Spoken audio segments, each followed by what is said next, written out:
Yes, indeed, Sonic time. How are you, Sam? I'm just posting on Discord and stuff.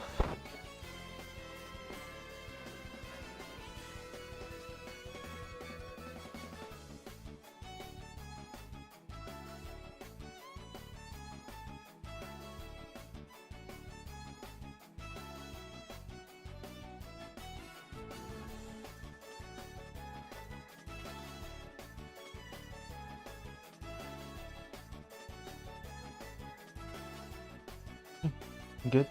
Good to hear. I'm doing good. I mean, I'm about to play my favorite game, so I'm good. Plus, you know, streaming again after the few weeks off. HTTPS Twitch. Supposed to be lurking while you grind on Skyrim. That's all right. Have a good grind. Have a good grind. Find my tweet, retweet that. Starting. Stop.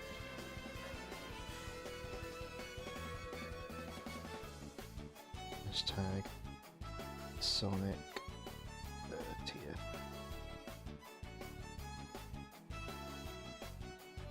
No, type properly, thumbs.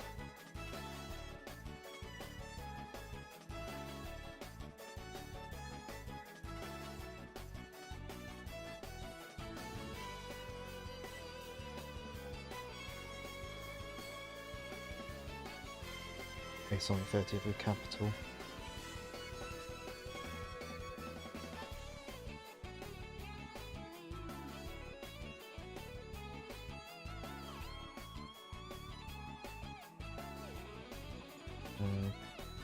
Sonic 30th. There we go. Gotta use them hashtags, obviously.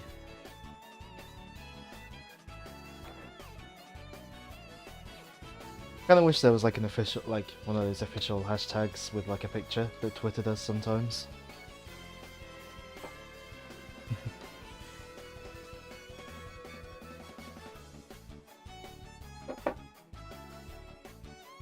Might just wait for one more person to arrive.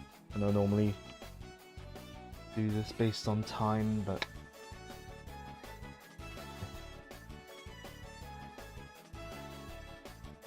come on, phone. Reconnect to chat. You're on data, you should be fine. We're connecting to chat. Screen manager. There we go. I guess in the meantime, just also, is my mic loud enough? Since obviously different laptop, different settings and all that. I don't know how all the filters are affecting it and all that. I mean, obviously it's the same mic because it's the same headset, but you know.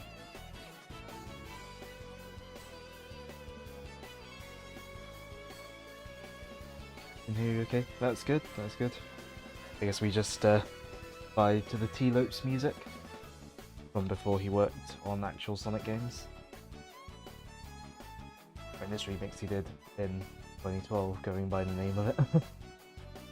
But this was when Sonic Generations was still the fresh new Sonic game.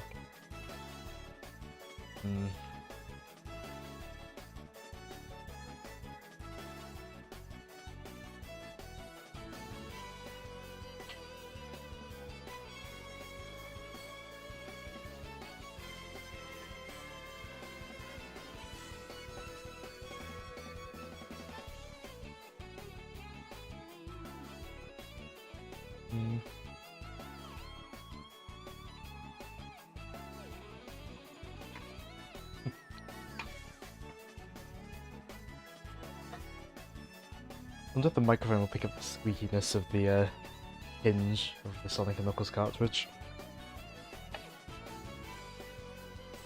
No, it doesn't. Curse you, noise suppression, for doing your job.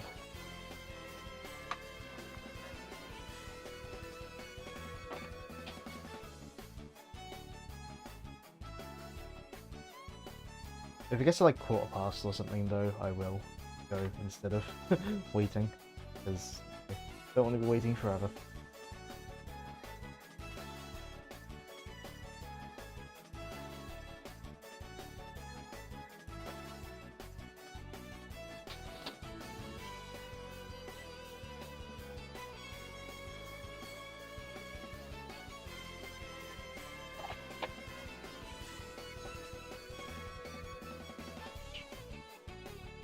Get the dust off this.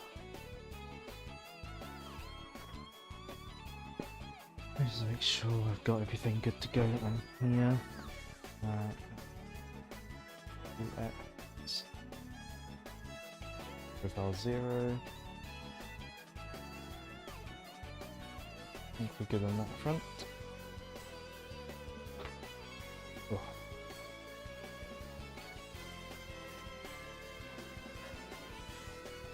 And so far, the Elgato has behaved on this laptop.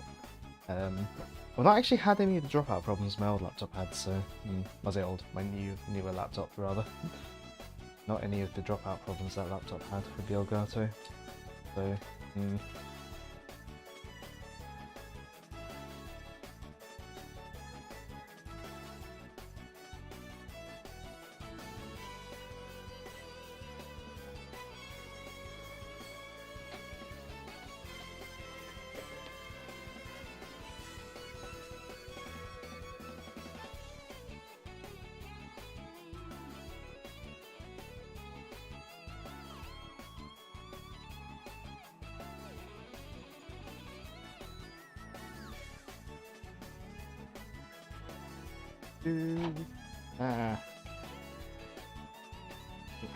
things over.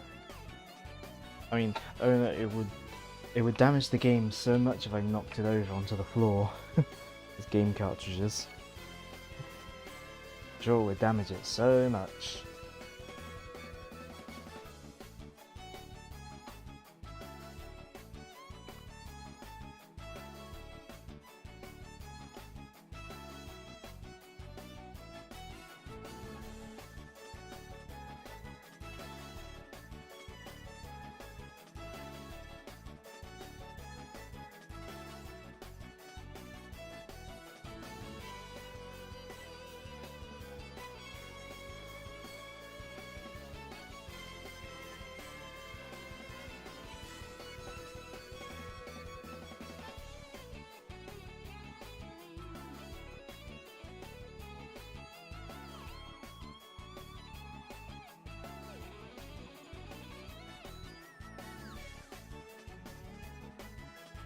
I am kind of just sitting here listening to this music. This music does bring me back. Not necessarily to when T-Loops made this track, but hearing it in hearing it in Sonic fan games. It was used in some.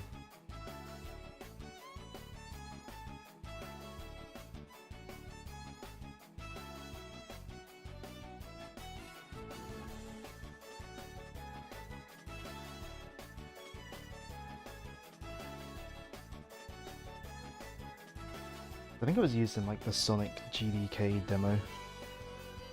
No wait, no, that might have been Smash Hill. Oh no, it's using Green Hill Paradise, I think, I think they used the Sonic GDK. The Green Hill Paradise was like seen as one of like the essential sort of Sonic 3D fan games in the sort of early 2010s. Or might have been late 2000s, I can't remember. That must have been early 2010s. If you use this music. But when it was popular, I didn't really have a computer good enough to run it, so maybe I should revisit it someday. You know what?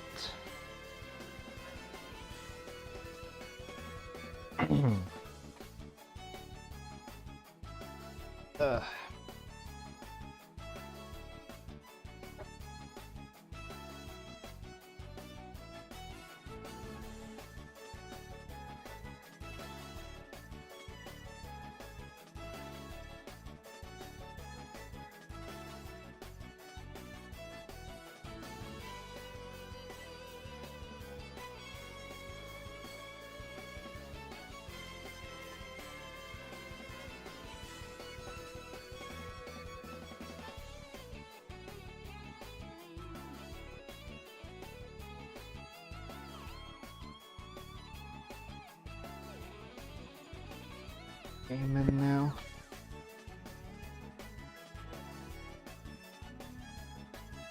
Lock them together. Actually, maybe not stick the game in just yet.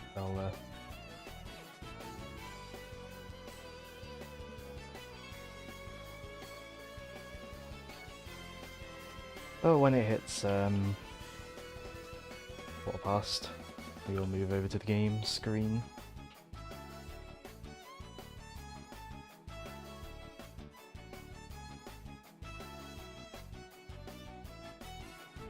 Hey, it's quarter past. Let's head over to the game screen, which is just a test pattern because this is the OSSC. So, Sonic 3. Sonic 3, Sonic and Knuckles. You put them together. You put them together.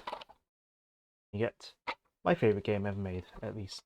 I was going to say the greatest game ever made, but it's at least my favourite. Alright, just pop it in. Oh,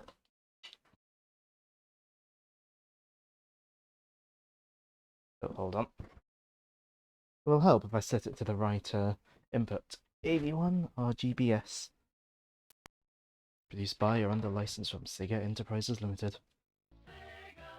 That's how you can tell it's real hardware. Emulators don't do that.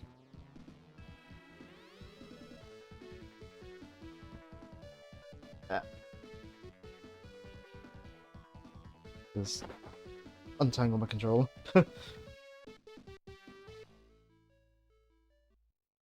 Right. We will use a save file. Have a cleared one and then 2 not cleared ones. And we'll do Sonic and Tails, because that's kind of like the main way to play, I suppose.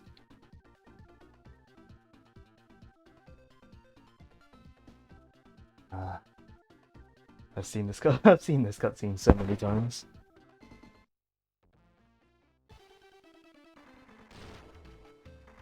I mean, the Mania's intro is like, things after this intro as well, so. Whether I should look at the TV or the OBS window to play. But this is Sonic 3 and Knuckles, or just Sonic 3 as I always refer to it. Third entry in the series, well, not counting CD. But takes place relatively shortly after Sonic 2. Where the Death Egg falls, it's fallen onto this island. This mysterious island has appeared in the sea, where it wasn't before. The Sonic and Tails have decided to go check it out. But, first off, got special stages. If you've seen or played Mania, you'll recognise these. Was this the first game to use the lock-on thing?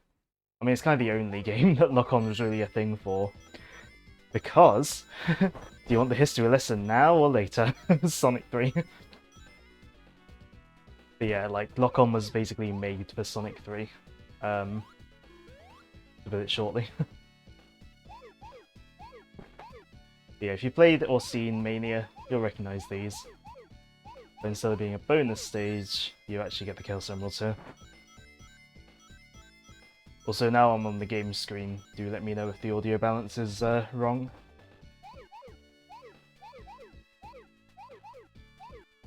Because again, obviously, while I imported my profiles and settings on, my newer laptop, this laptop could be mixing the audio differently, perhaps, because computers.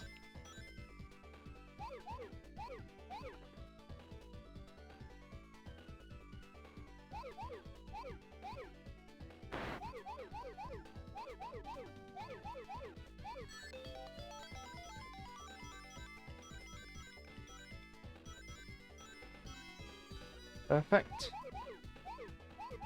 Get all the rings, get a perfect bonus. I've not really explained how to play blue spheres, but yeah, you just get the spheres. If you enclose them around an area, then they turn to rings. Get all the rings possible in a level or in a stage. Get perfect bonus, and that just gets you enough points for a continue. Audio sounds okay. That is good. That is good. But yeah, as I said, if you've played or seen Mania, you know the deal. see. Don't know if that'll sharpen the picture up at all or not. But yeah. Also, you might notice, if you look, a lot of time when I jump, you see that weird white flash around Sonic. That's the Insta-Shield. It's Sonic's unique move for this game. And while it doesn't look all too impressive, we'll get into why it's a really cool move as we go through the game.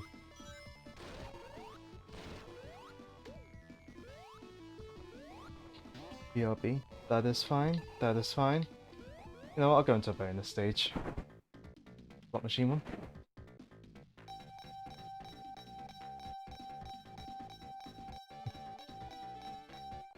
Bar, bar, bar. Let's see if I can get at least to continue. Oh, Sonic, Sonic, Sonic. Nice. 69 rings. Not anymore. Yeah, we've got to continue. I'm happy with that.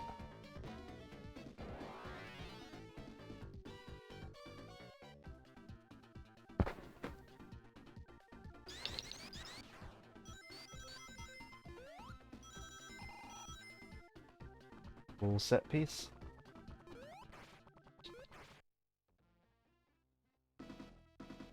Well, I say cool. It was probably cool in 1994. But it probably shoots fire. Oh wait, no it doesn't. Think of the Knuckles boss. The Knuckles version of the boss.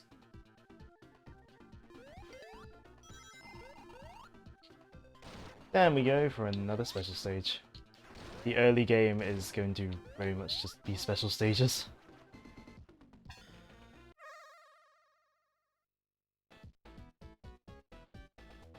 With blue spheres.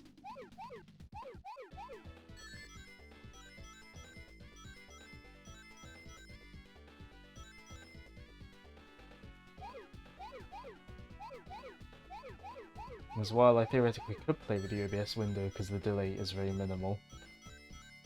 The special stages at least, I'm not sure if I'd want to. Because when these get fast, they're pretty fast. And get a little bit stressful. Especially the later ones.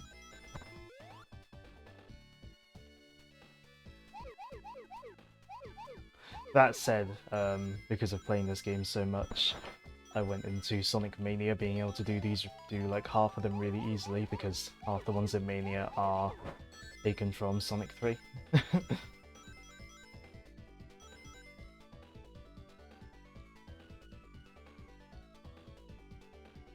This way? Yeah, this way.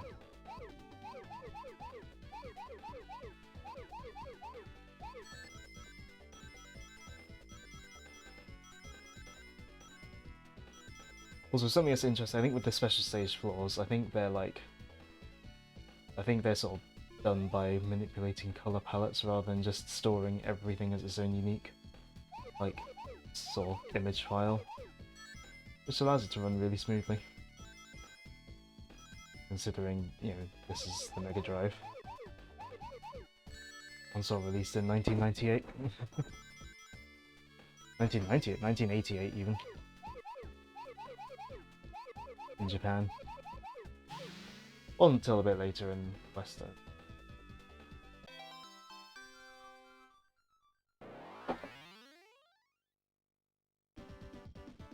But that is our second Chaos Emerald gotten.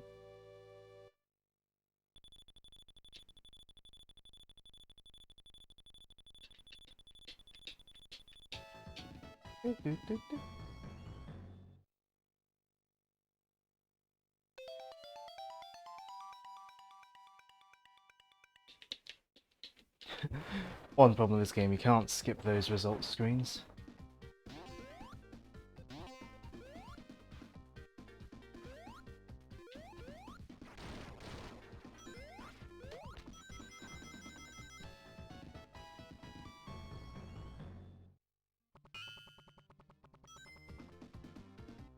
Also, this game was the one to introduce the elemental shields. So the electric shield here, which has the ring magnetism and double jump. We would lose the double jump in Sonic Adventure. Then we got the fire shield, fire protection, and the burst forwards.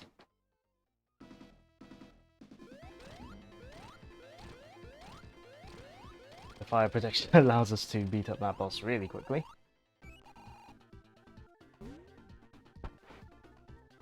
And we'll also get to see the water shield as well. Act 1.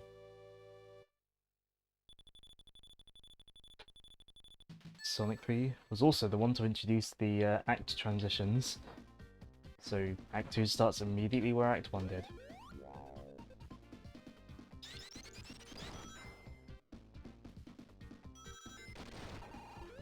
But first, another special stage. That's what the start of the game is always for me. Just like get the emeralds as quick as I can. But it's always the kind of thing of like, I wouldn't want to miss any opportunities in case I mess up a special stage. Because like, the sooner I try, the more attempts I have afterwards to get them. Oh. Sorry about that, I was having trouble with the laptop, so needed to do tech support. That's fine. That is fine. I mean, I feel like sort of our generation is sort of familiar with the whole being tech support thing. I mean, at the moment, you're kind of all you're kind of missing is this just constant special stages. Because most of the time when I play this game, I will get all the Chaos Emeralds before the end of the second zone. So, yeah, before the end of Hydro City. So, yeah. Look forward to that, I suppose. But yeah, several of the things that Mania does, it kind of lifts straight from Sonic 3, like finding special stages in the giant rings, the way acts transition between each other and all that. It all started here.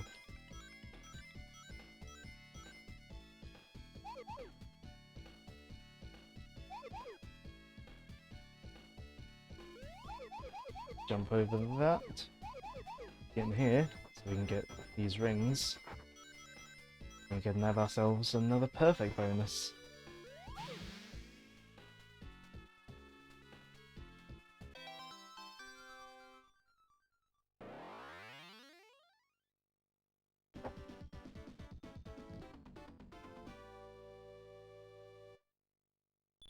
Also, if any stuff like sprite flickering looks weird, that's probably just an artifact of,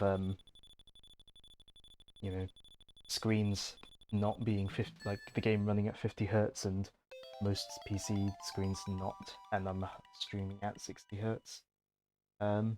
There's a bit of a refresh rate mismatch. But yeah, in Act 1 we saw the electric and flame shields, but now we have the bubble shield, which allows us to bounce, as well as breathe underwater. And unlike in Mania, you can spam the jump button. 3 emeralds already, yep. There are 4 giant rings in Angel Island Zone. So that's 4 emerald opportunities.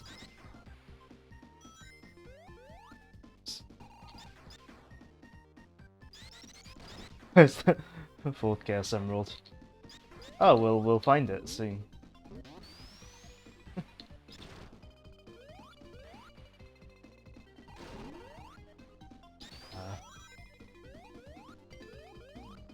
Oops.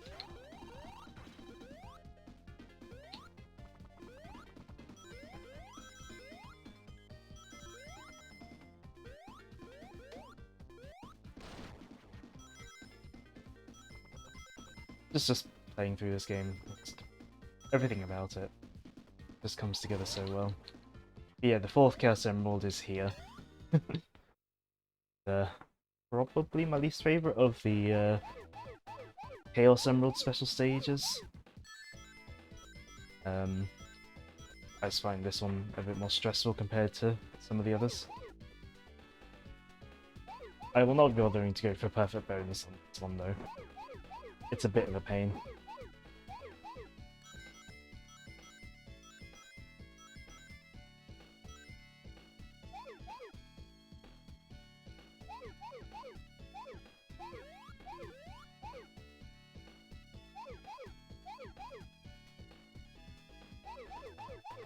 Gotta concentrate.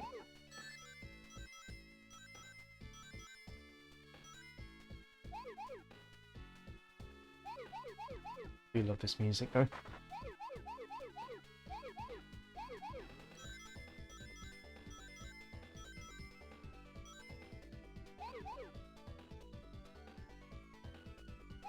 And then in the middle of the stage, you got this big toss of blue spheres. So we can just encase the whole lot. There we go. There's our 4th Chaos Emerald. Right there.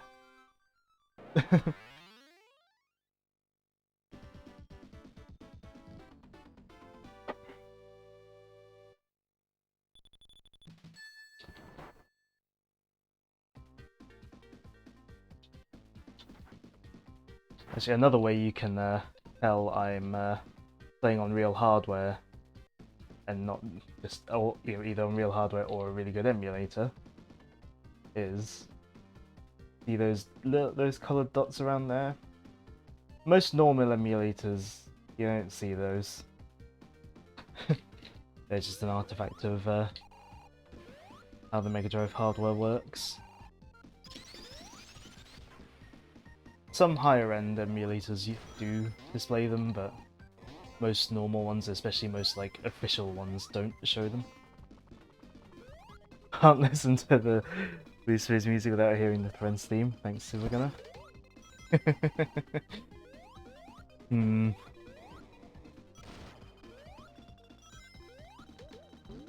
Right, we're gonna want the flame shield here.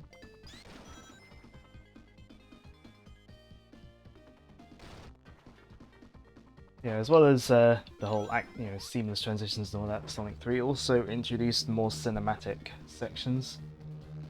Now this sequence here was actually done by, actually sort of conceived by Takashi Iizuka, current head of Sonic Team.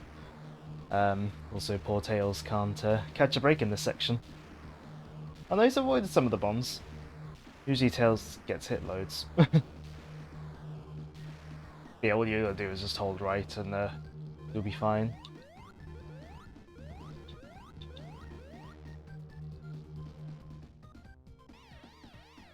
There's Eggman. Now, let's see if I can show off a cool...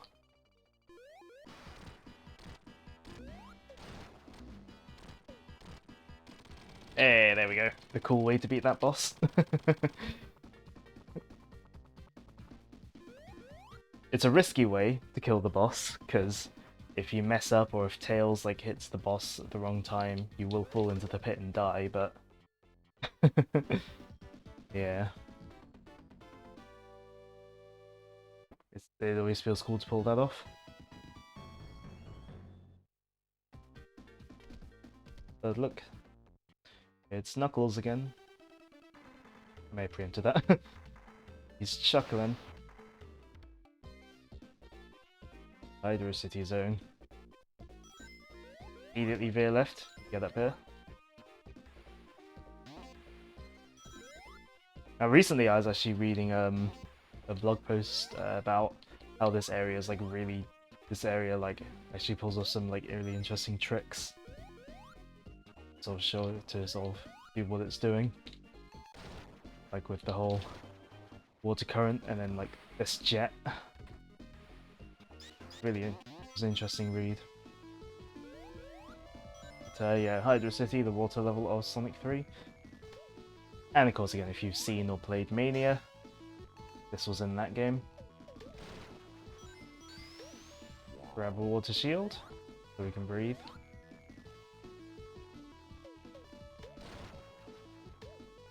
Oh. Yeah. Funky music as well. And yeah, generally regarded one of the best water levels in Sonic as well. Just because we actually still get to go fast.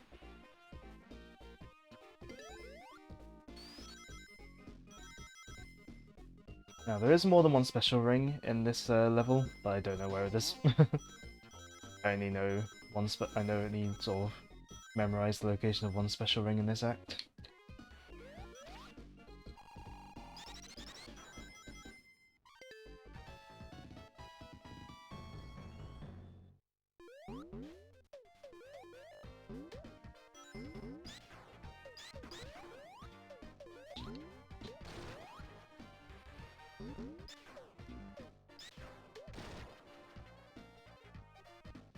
Also, one neat thing all the elemental shields do is they can reflect projectiles. Ah, whoops.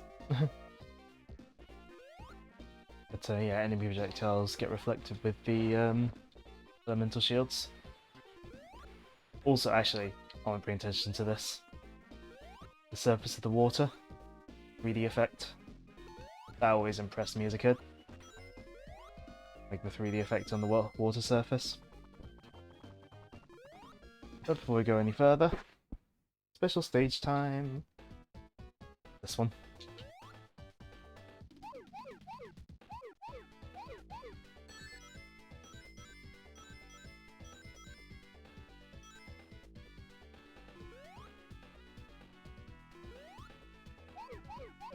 This one's a nice easy one, to be honest.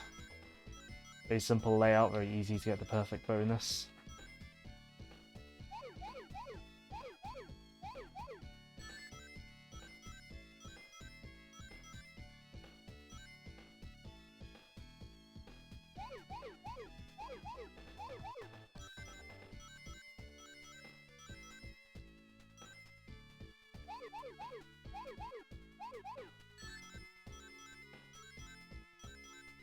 Rings.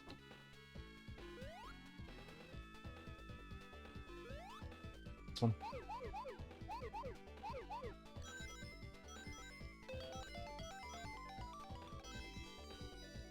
Perfect. Actually, the that sound jingle when you get the perfect is the follow notification sound on my stream. That's where I got it from. I know all my like stream notification sounds are like from Sonic, I'm pretty sure.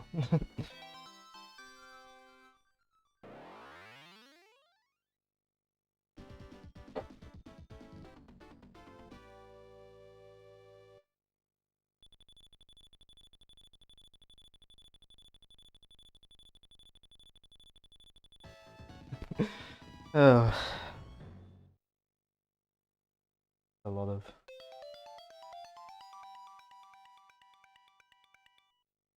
points.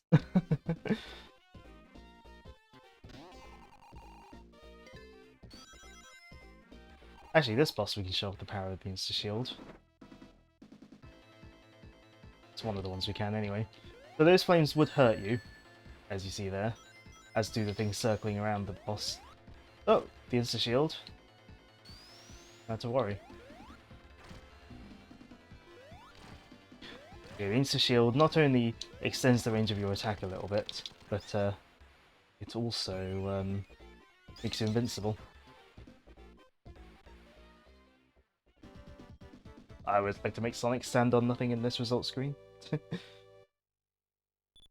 Connection, what are you doing? Don't drop frame. Boy, connection. Then go red.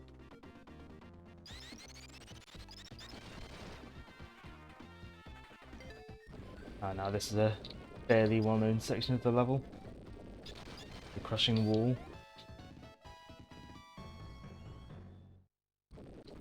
Seems stressful, but press forwards. Well, not literally forwards. On the D-pad, but press onwards, I guess. And yeah, it's pretty easy to clear. Because you know what? I got through that very easily. More easy than usual.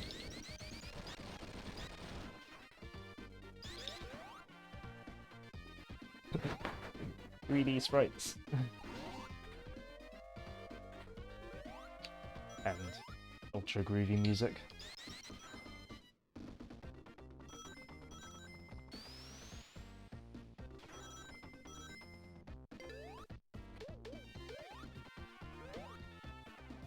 Oh, that would have hurt me if I didn't insta-shield.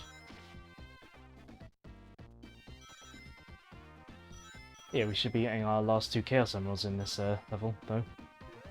Hopefully. Oh, another good use of the insta-shield there. I mean, with this being the 50Hz version, obviously it's running a little bit slower than the game would run American and Japanese hardware and in, you know, official re-releases. So my reaction times obviously are helped a bit by that.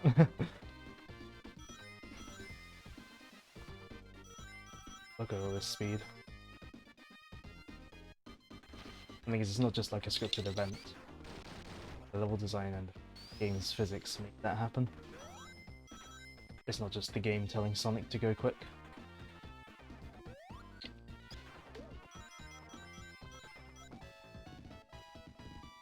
Like the slope physics make all this happen. Special Stage 6. Oh yeah, this one. I always forget what order some of these come in.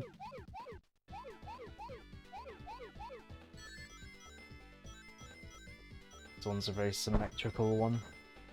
It'd be a little bit easy to just sort of lose your bearings in this one. And so go around in circles constantly.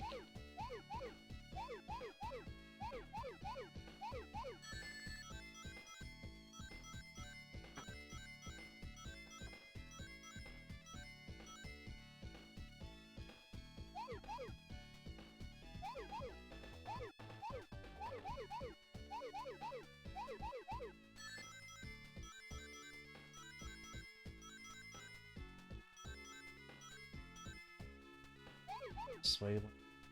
Yeah.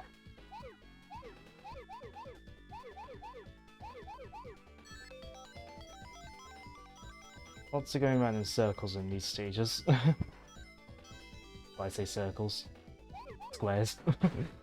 Not really circles. Like, so I guess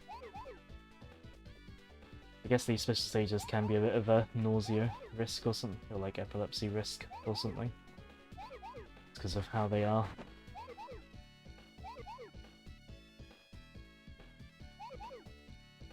But I think I've just like subjected my eyes to these special stages for so much of my life that it doesn't really faze my eyes anymore. Yep. Yeah, you can just about jump over a gap of 2 spheres. But you have to like jump right at the edge. Or just be at a faster speed. But that's Emerald 6 gotten. Only one more to go.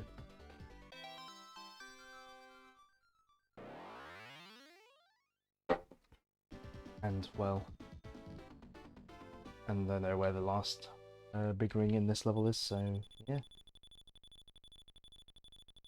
I wish you could skip this.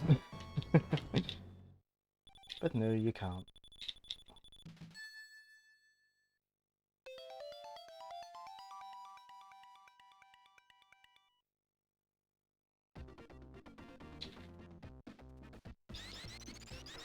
Oh wait.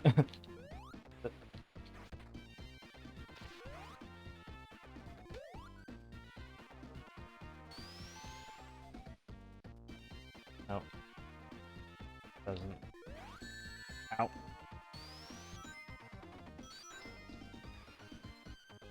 Hey, there we go. That's where we wanted to go.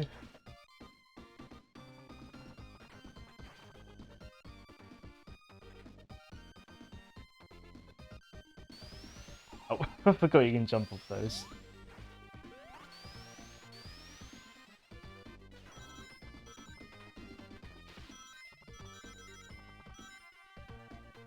Remember, press down when going down slopes. That's how you win at Sonic.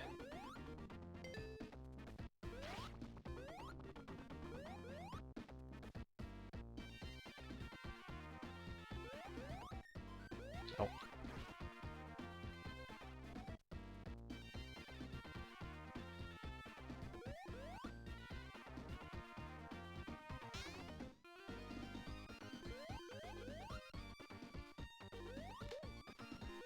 So can we see it from down here? We'll look up. No, we can't.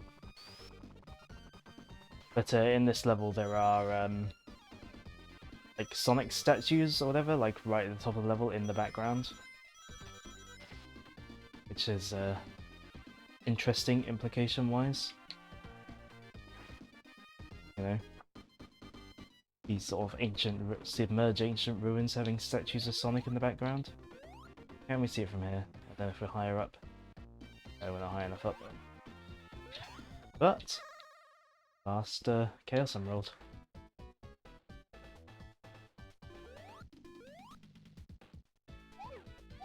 Definitely the most complex layout of the Sonic 3 ones. Well, the Chaos Emerald ones, I should say.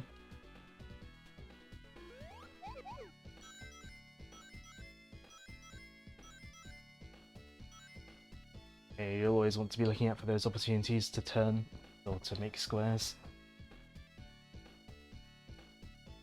Or that is how these work.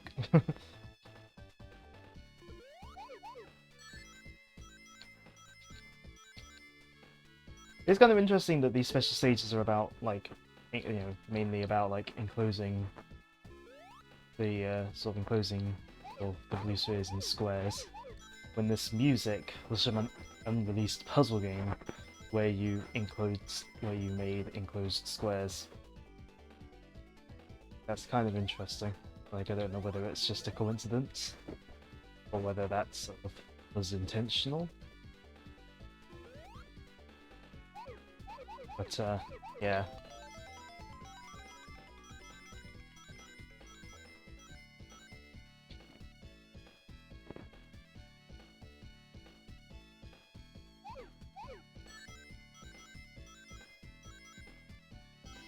Okay, got the perfect.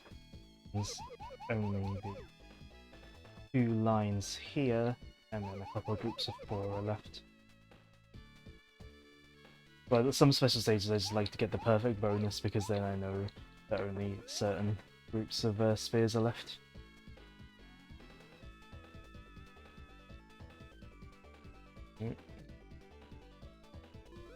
Where's last 4 spheres? There they are.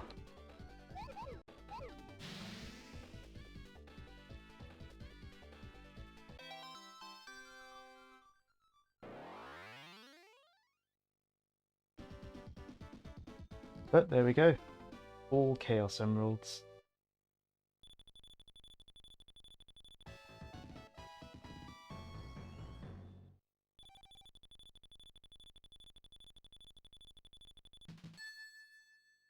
I say already, it has been like half an hour since I started the game, that the first 2 levels, they do take a while if you're constantly just going out for special stages. But now we can be Supersonic, which I didn't show up in Sonic 2 because Supersonic is honestly more trouble than he's worth in Sonic 2. I'm gonna try not to abuse Supersonic too much, just because it would make the game too easy, and because you'll hear the Supersonic theme on loop the whole time. But, because you turn into Supersonic by double tapping jump, sometimes you just can't help it.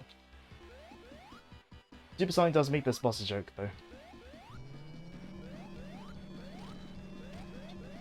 But also, that's the machine that you ride in Sonic Mania's Hydro City Act 1 boss.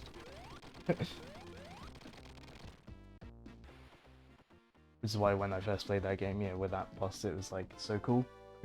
because that was the boss machine, now you're riding it. But up we go. All the way up to Marble Garden Zone. And this zone doesn't have the best reputation out of all Sonic 3's levels, but I think it's quite fun. A lot of steep slopes, which means a lot of potential for speed. For me, I'm the boss now. And that's basically what that boss is in Mania. That's why it was so cool. And much like in Mania, getting a big ring once you've gotten all the emeralds gives you 50 rings. I'm hesitant to double tap jump. I don't want to accidentally turn Supersonic. Yeah, later Sonic games, and a lot of fan-made ones do a good thing where you have a separate button to turn to Supersonic. I hope the widescreen version that they're gonna make for Sonic Origin, the Sonic Origins collection, I hope that I hope that includes a separate button for transformation. Also, I'm pretty sure the ground is not supposed to be, like, rumbling at this point, but whatever. Oh, I forgot that going there goes all the way back.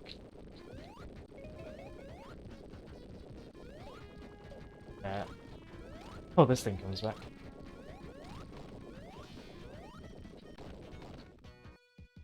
Ah! But yeah, like, I assume they just had it on the same button, just, like...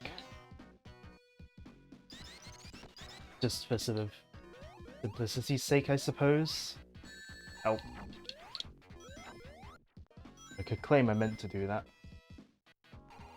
so that I wouldn't accidentally transform. Well, it's not as bad as Sonic 2, where just jumping transforms you. Like, you don't get a say whether you transform in Sonic 2. Just jumping when you got 50 rings is enough to transform, which is quite annoying.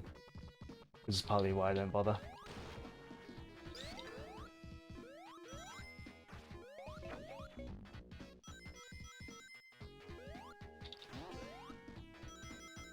Lots of Mario games.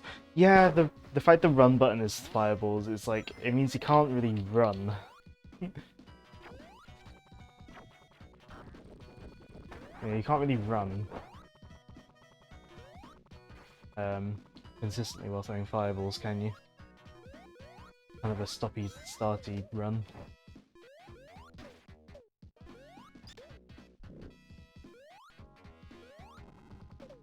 More fire shield.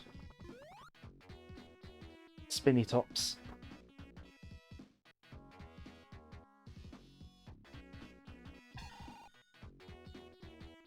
These spinny tops are actually used in Generations,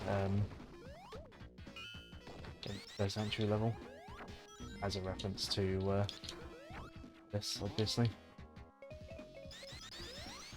Oh, whoops, that wasn't intentional.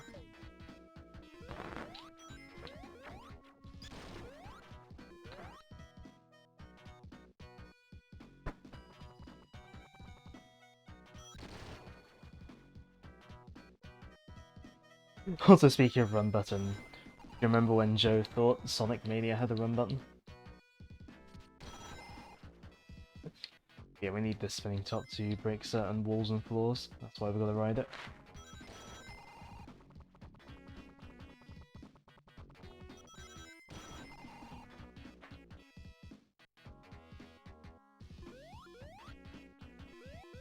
We have the checkpoint.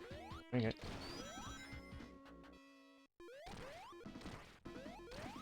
Oh yeah, Sonic 3 was also the first one to do the whole Act 1 having a boss as well thing. And yeah, the Act 1 bosses are very quickly defeated. They only take 6 hits compared to the regular bosses 8.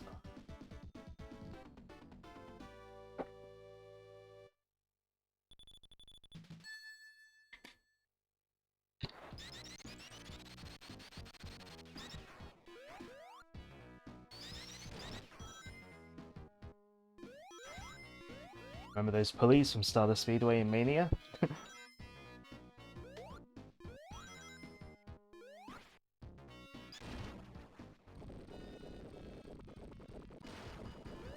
Can't believe Twilight Princess ripped off Sonic 3. Hmm.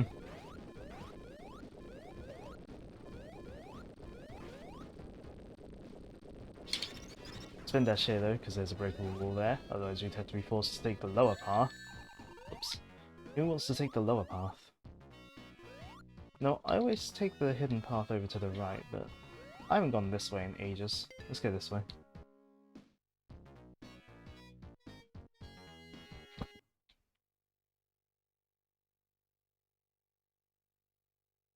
Well, whatever, Joe. So posting Smash Bros. Images, you should come here. Nah, JK. Do what you want with your time. Up. Spinning top can be a little finicky to control, but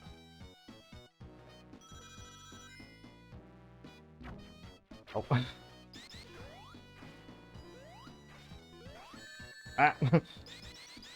I almost managed to go through the enemy. Here's the shield.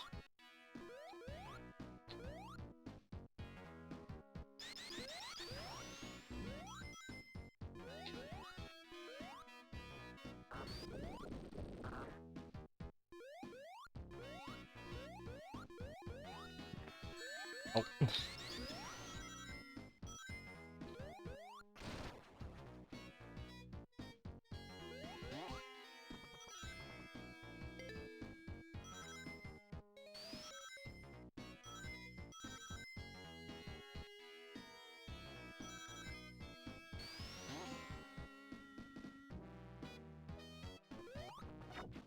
Yeah, you are going to do sometimes just get hit a lot.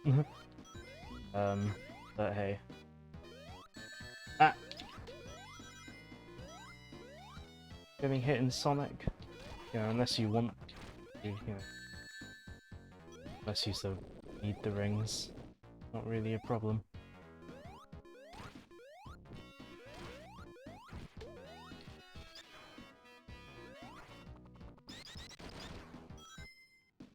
Oh. 400,000 points. I'm sure we'll break the 1,000,000 point barrier at some point in the game, because, you know, not even, obviously halfway, we're not even halfway through.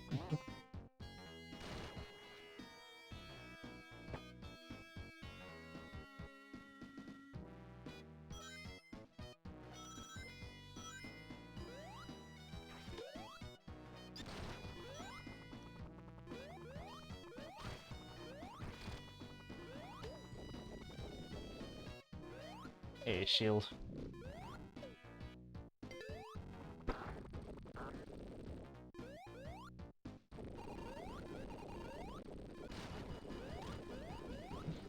Not boss time yet.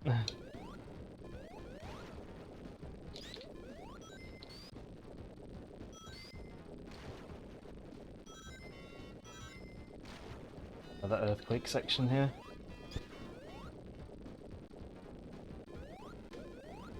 Gotta be quick. So we'll get crushed by the falling section of the level.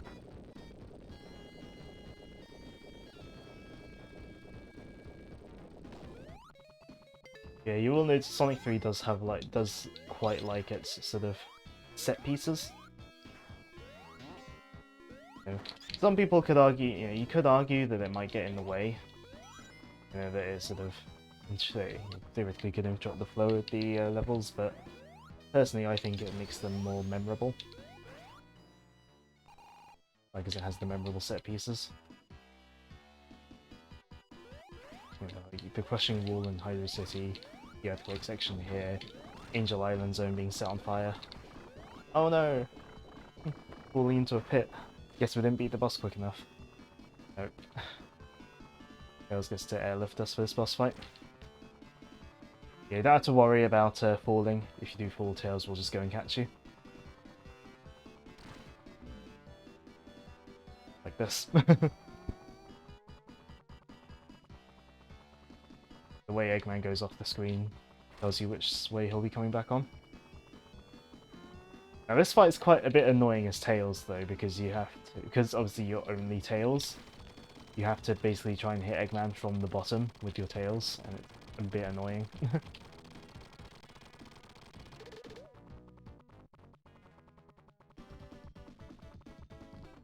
There's Tails to get Infinite Flight. In this boss you get Infinite Flight, but not as not in normal gameplay.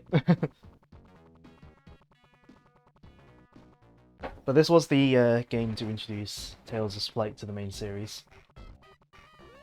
Yeah, Carnival Night Zone.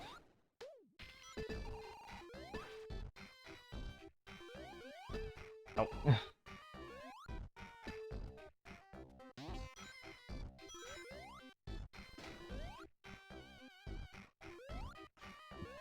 Carnival Night's actually the level featured on the cover for the European version.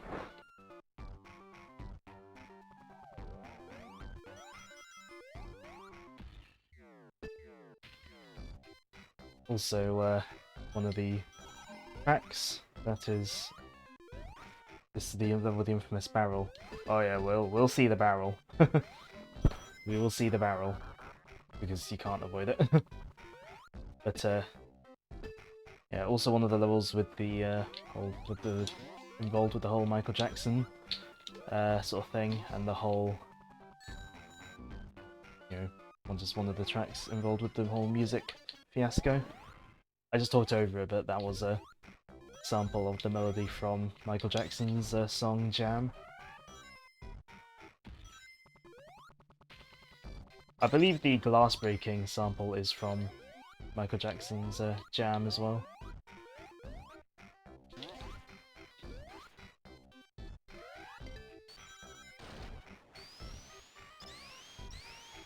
This gimmick was used in Mania's Chemical Plant.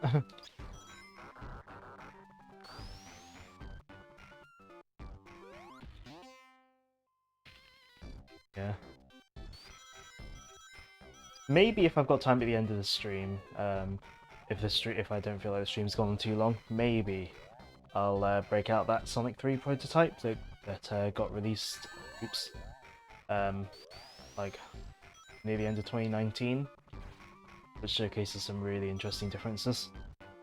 Yeah. Also, that's not the infamous barrel. That is just, you know, these aren't the infamous. That's an Act 2. The really infamous one. Although I don't want to get crushed by that. Oh.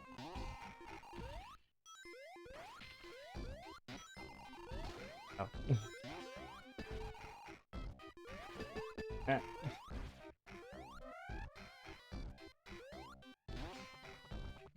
Ah!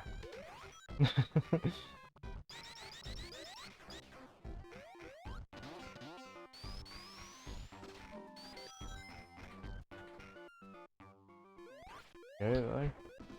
Mini boss time. Now this one's kind of on a time limit, so make haste.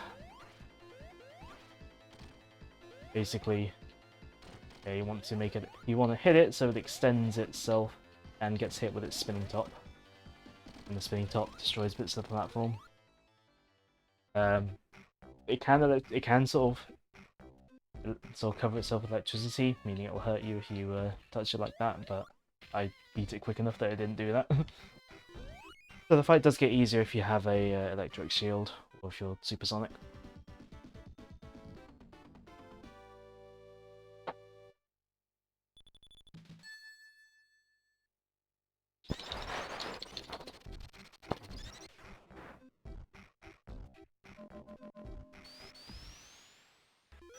Look at that speed.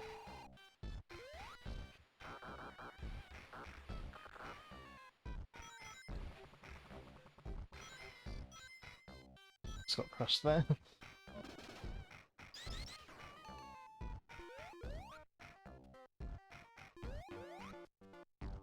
Gotta go up here. To the right is the Knuckles route. Ah!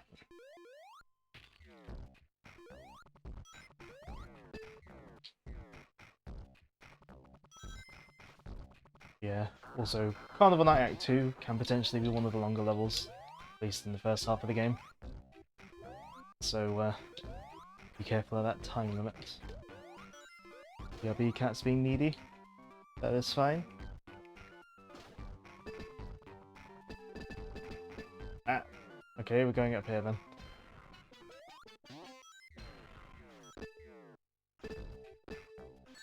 Ah!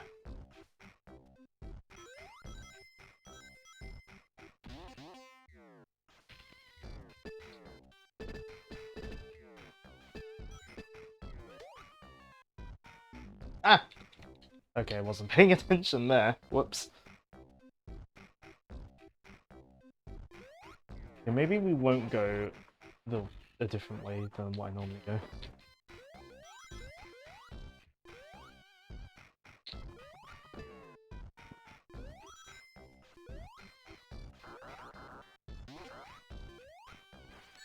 Ow.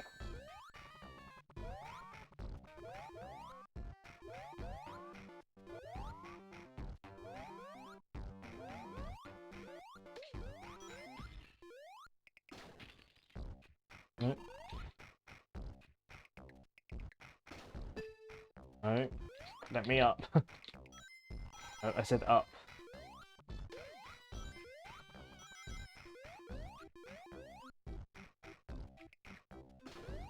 There we go. Let's go the way I normally go.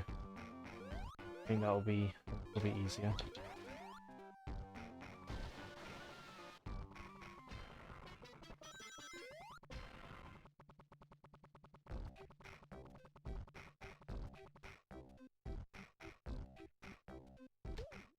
Oh.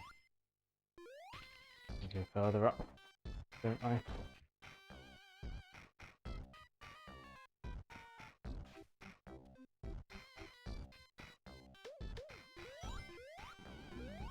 Ow. You know what, we're gonna go super. This level's a long one, so...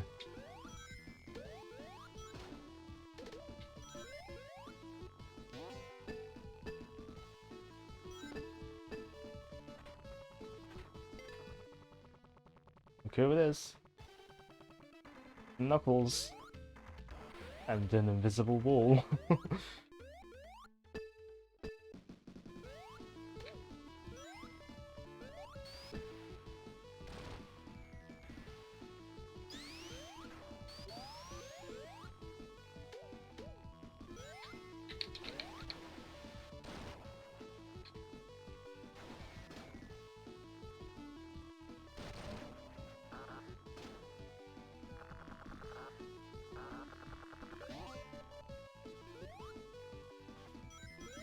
Oh, I've gotten through this quickly.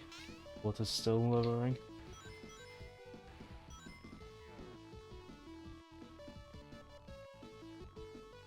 Oh, I think I'm getting through it quickly because I'm supersonic.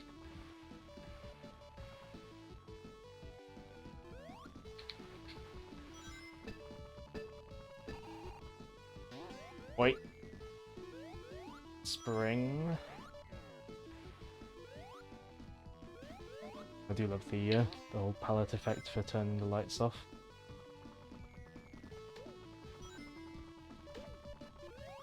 Oh no! Whoops. I hope I hit a checkpoint. Oh, back here. Well, we get to see Knuckles mess with us again, I suppose.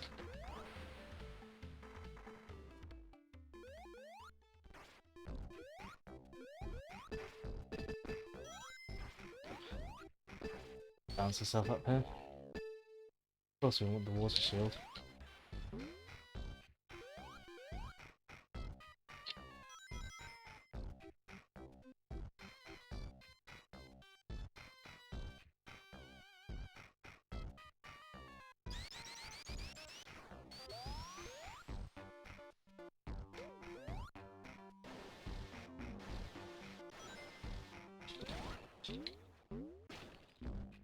Oh.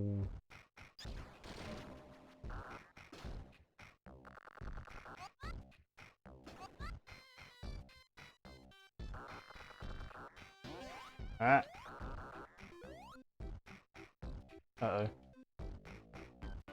Uh-oh. Game? Game? Uh-oh. I think the game might have crashed. Back. I think the game's crashed. Well, guess we're starting Carnival Night again. Good thing this game is a save feature, eh? That's never happened to me before.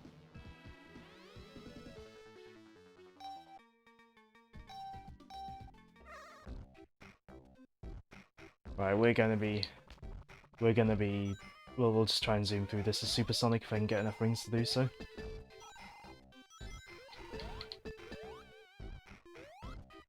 Yeah, that's never happened to me before. I've never had the game crash on me like that.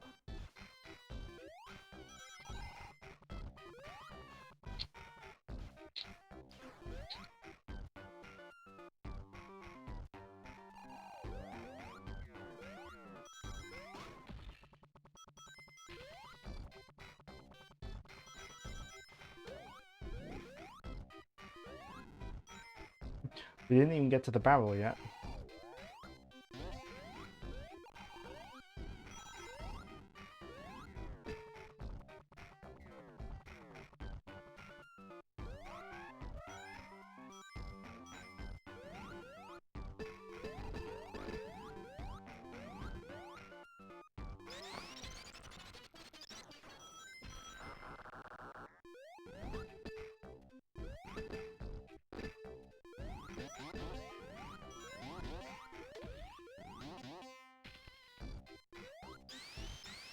Tails!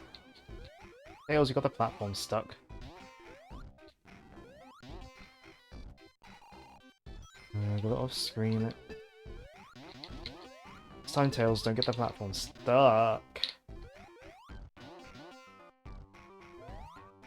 Don't spin dash on it, Tails.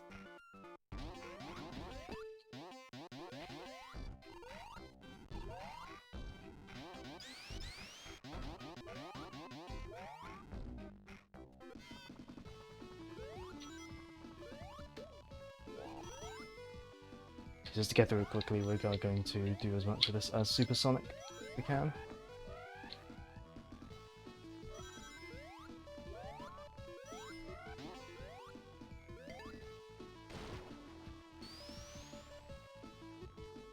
So enjoy the like 5-second loop of music that is the Supersonic music.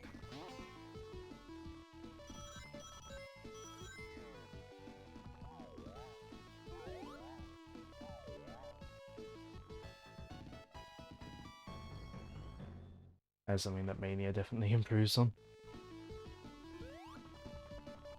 Having a Supersonic theme that isn't like 5 seconds long.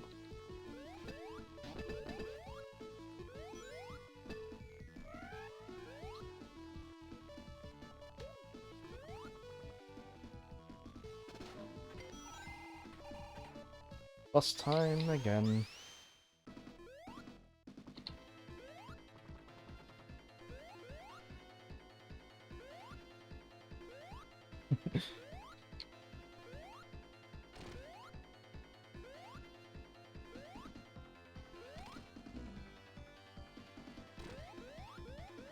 Again, very easy as Supersonic because you got no risk of being hurt.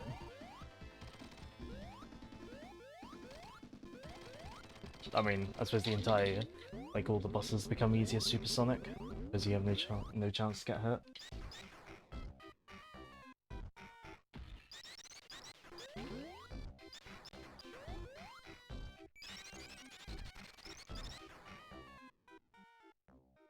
At least Act 1's pretty short, especially if you use Supersonic.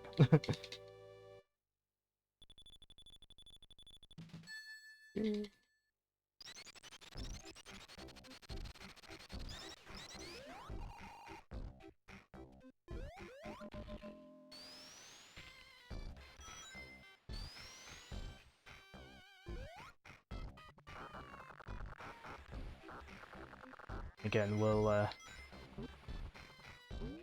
oh, whoops. I like the idea of Eggman designing a killer robot based on the game Breakout. That death is what happens when you don't pay attention.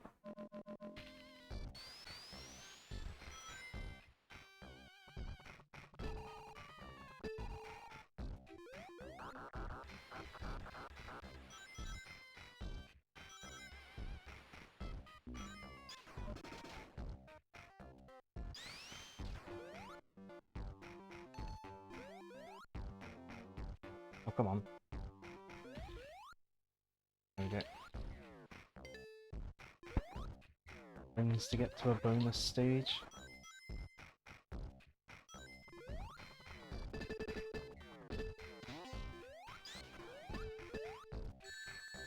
Ow.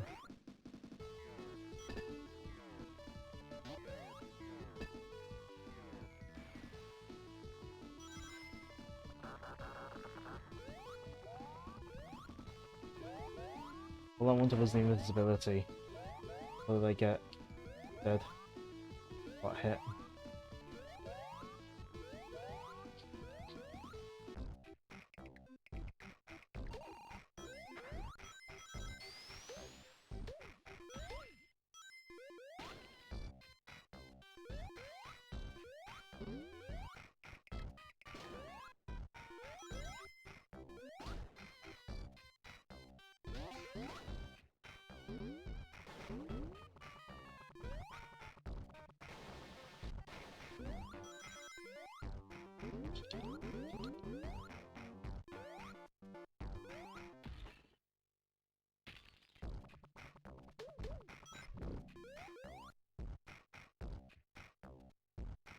You need to go higher.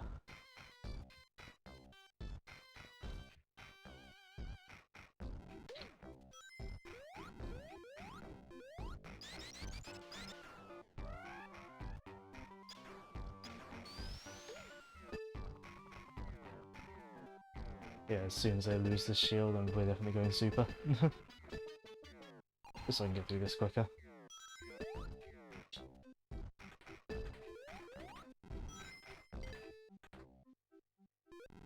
You can see Knuckles a third time.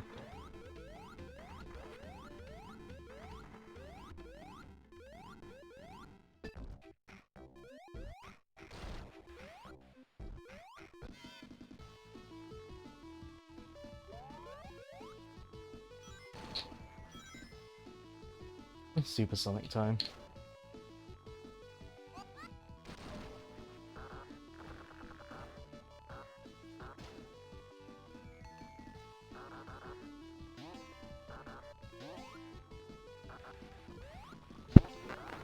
Alright.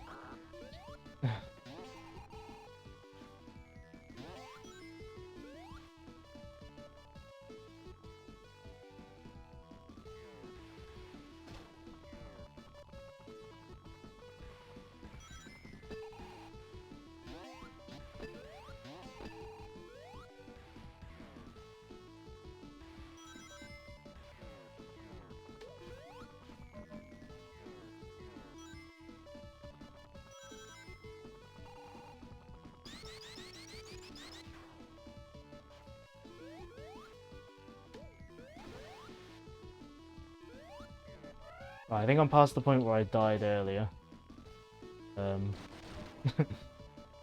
Yeah.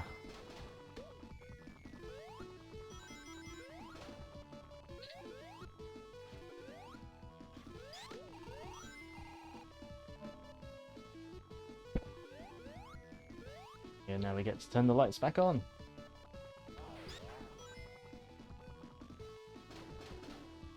Yeah, that whole thing is set piece. Make 3.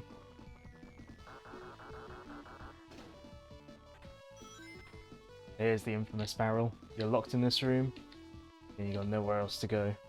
All you gotta do is press up and down, make the barrel go up and down. But it's not very well conveyed by the game.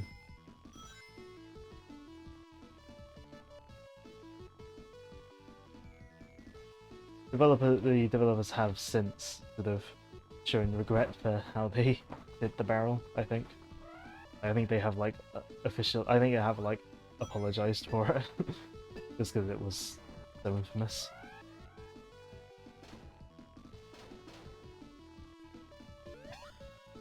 Let's get that so we can keep our supersonic status.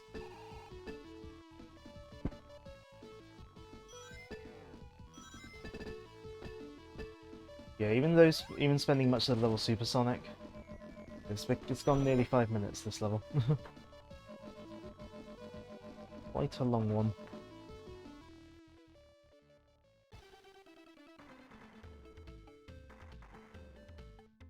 And back up we go.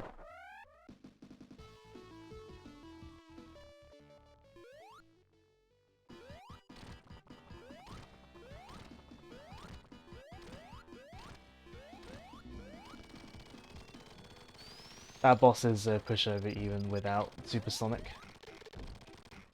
Because it insta-shield.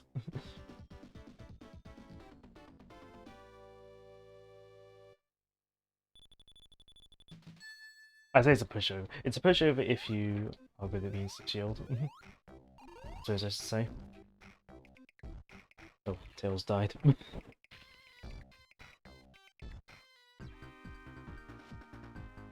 Here we go, Ice Cap Zone. Probably one of the most famous levels in the game. I mean, why wouldn't it be? This snowboarding section is still cool. You can interact with the game, but best music. Oh, it is great. It is great.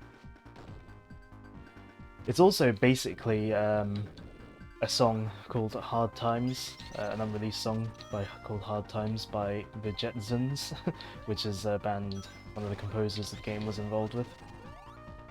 And therefore, it's one of the games possibly involved with the whole music issue of this game.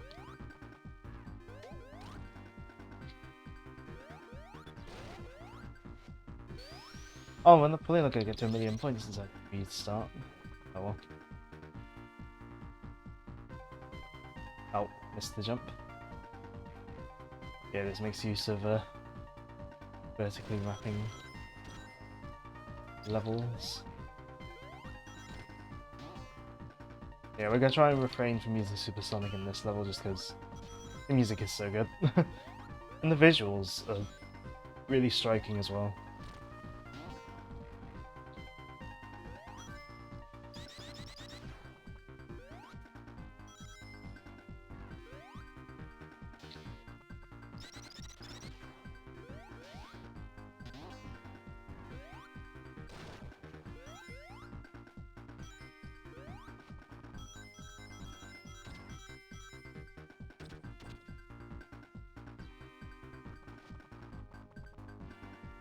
That bass line is just so good.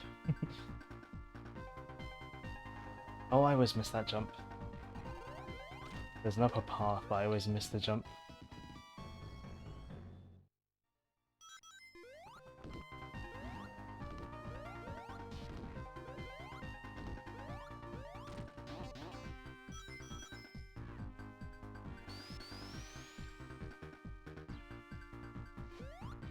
Should probably get the checkpoint in case I die.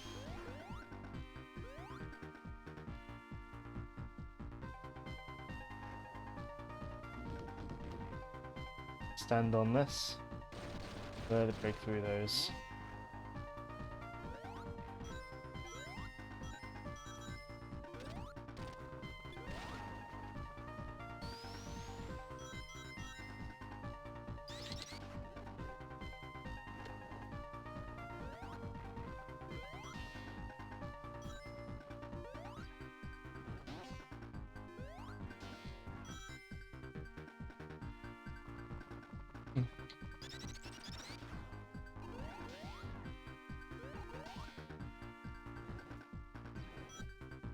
Oh, not fast enough.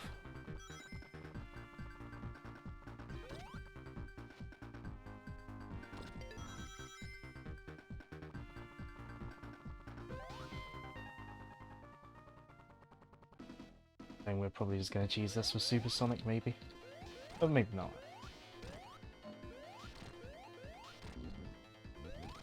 Oh no, Tails can get the last hit. Look at that background. I love that background. Like, honestly, I think it's probably one of my favorite backgrounds in the game. There's just something about it. It's so lovely to look.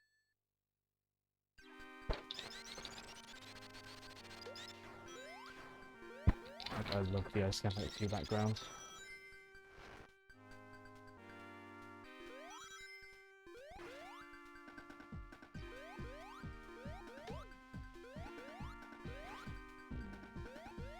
Drums as well, the intro of this music. So good.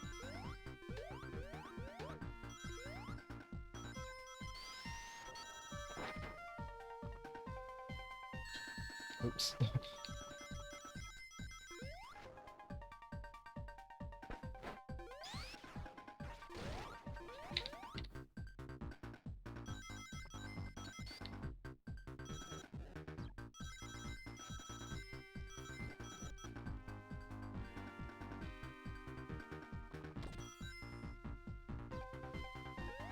That speed.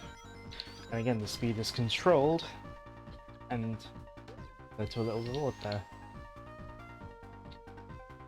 But at no point is the speed sort of automated like it is in some Sonic games. Actually, as much as I hate to do this, I'm going to interrupt Ice Cap's music. Go super, because the boss for Ice Cap is quite annoying. And so I will go super for the boss fight. I don't want to lose my rings before then.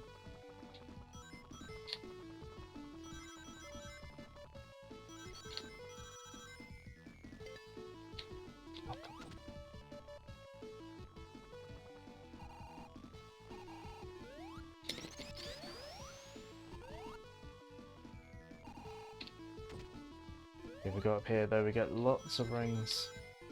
All those rings.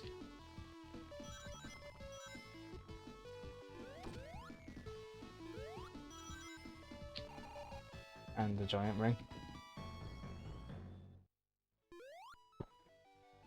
and your speed is rewarded by getting into areas like this.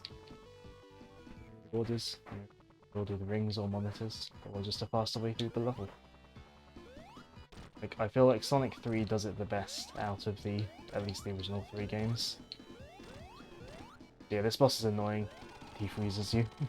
So just use Supersonic.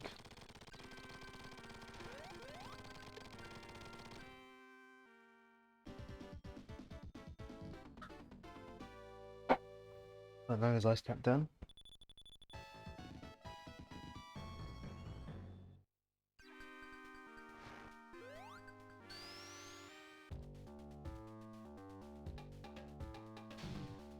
Onto launch space. I love how the beginning of this is snowy, just to make the transition more believable.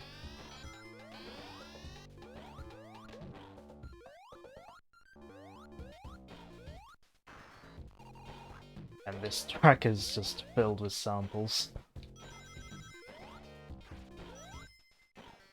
It is very funky though.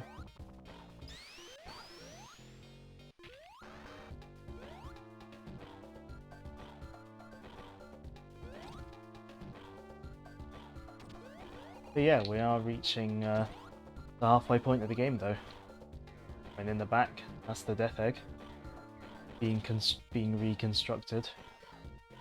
This is the launch space of the Death Egg.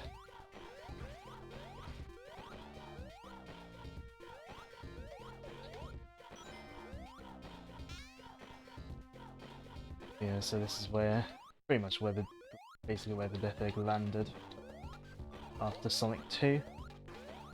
Eggman's rebuilding it. Of course, we gotta stop him doing that. I've not really gone over the story, have I? But yeah. Death Egg's crash landed on Angel Island, knocked it down to the sea. Of course, Sonic investigate. And of course, after discovering Eggman's doing this with the Death Egg here, you know, it's time to put another stop to Eggman's plans. Whoops. Of course, there's Knuckles as well, making his first appearance in this game.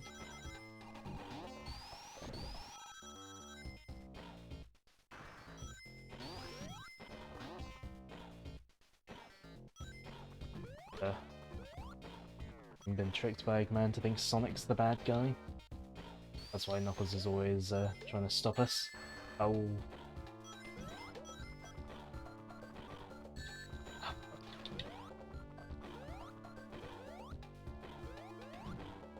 Of course, Knuckles being tricked is kind of like the start of the whole Knuckles being stupid kind of thing. Which, you know, in this game I wouldn't really say it's him being stupid. Because, you know, prior to this game he lived a pretty isolated life.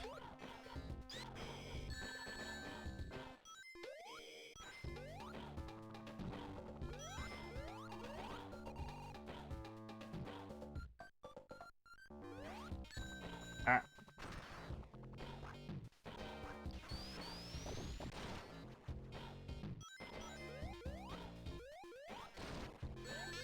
Ow. Poor Knuckles.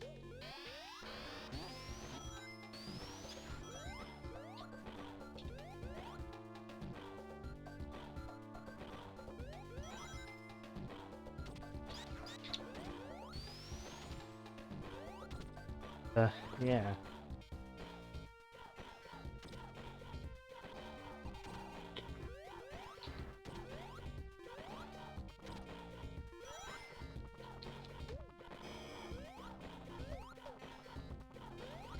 Ah. Okay, I guess we're going down there.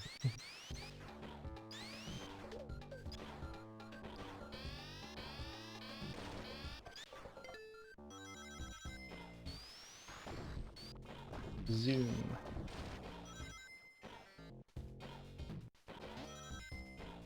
Eggman.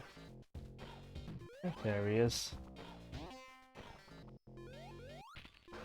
Now it is possible to hit Eggman 255 times there as Tails if you don't land on the platform, and if you do that, Eggman will explode.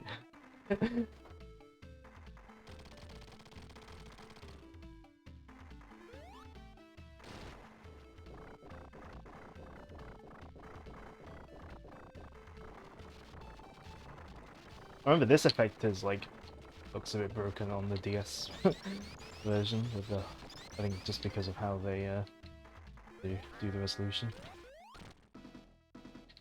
There we go, mini boss time. And the insta shield again showing its use. Because those like chain things should hurt you. Don't know what the insta shield. The insta shield just allows this like super high skill ceiling.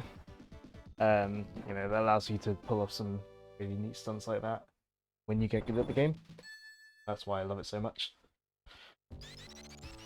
It is an unlockable feature in Sonic Mania, but I think it was nerfed a bit in Mania. I can't remember exactly how it was nerfed, but I think it was nerfed in Mania. Which is a shame, but oh well.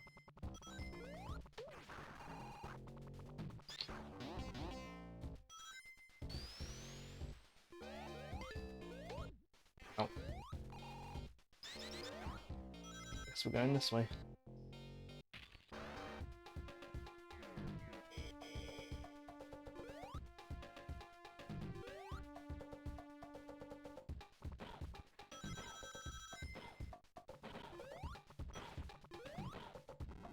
Ah!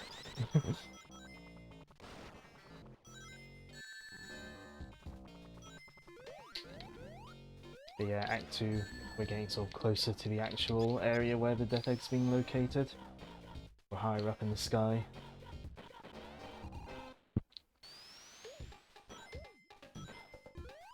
So, clouds and all that.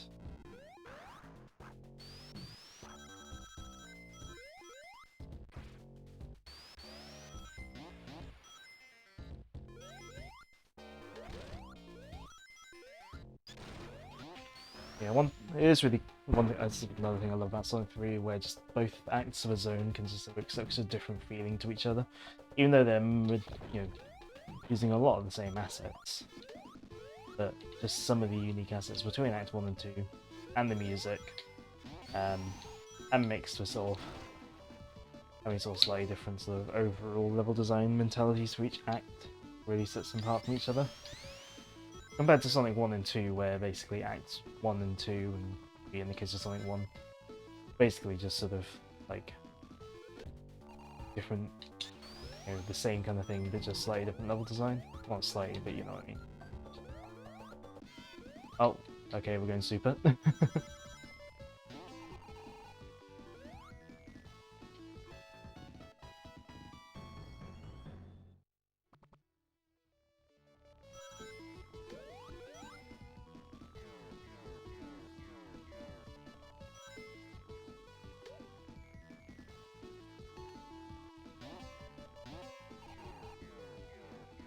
Yeah, this level also does the 3D water surface effect as well.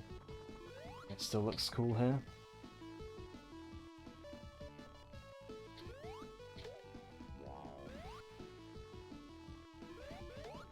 Being super is kind of going to make the bosses here a bit of a joke, but hey, I suppose we're technically a bit behind on schedule because of Restart Carnival Night Zone mid Act 2.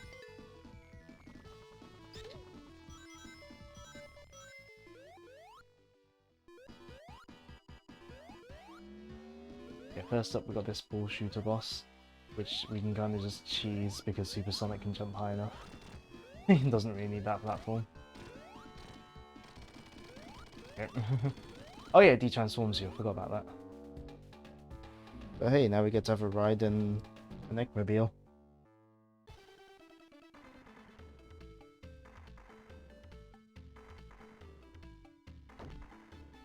But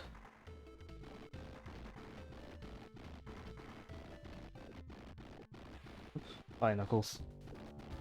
Yeah, looks like we might be a little bit too late to, looks like the Death Egg's launching.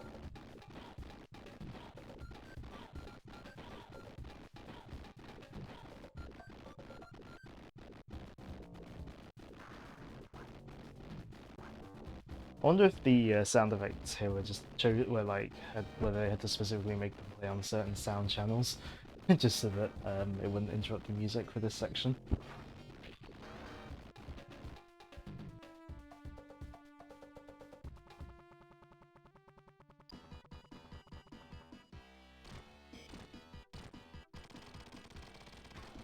Yeah, you can get a good amount of hits on this boss by spin dashing at the start there.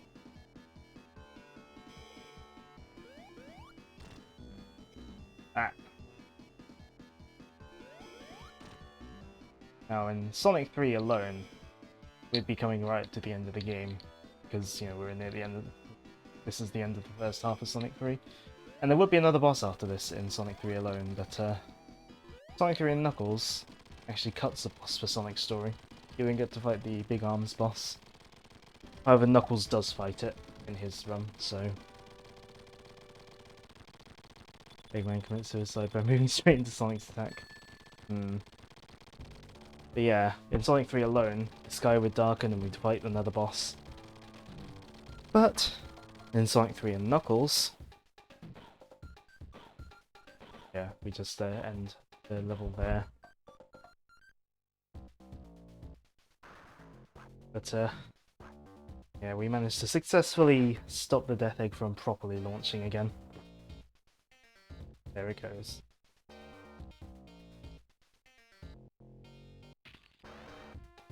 So how are you? Hey, Drewy064. Apologies if I mispronounced your name. I'm doing well. How are you? We just finished the first half of Sonic 3. Onto Mushroom Hill. What's your opinion of the game news we have for the anniversary? Well, I'm looking forward to Sonic Colors Ultimate, even if there are some aspects of the port that's not doing so, that might look a bit off. As a classic Sonic fan, I'm very excited about the news of Sonic 3 getting re-released, and I'm cautiously optimistic about the Untitled game. Also, I will be looking forward to the Sonic Symphony tomorrow. Your Colors is a mistake. I mean, in terms of like choice of game to remaster or how they're doing it. I mean, I personally enjoy Colors, but obviously I do get why it's not everyone's cup of tea.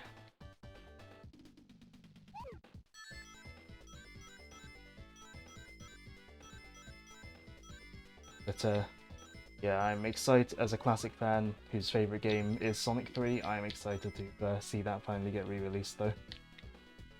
How they do it and choice the game. Fair enough. I mean, there are some aspects of the port which do look a bit iffy, but Colors is as bad as Forces to me.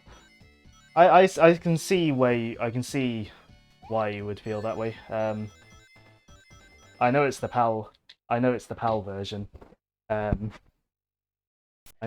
oh no, oh no, I shouldn't have picked up the console. It's the PAL version. I'm playing on hardware. Oh dear, oh dear.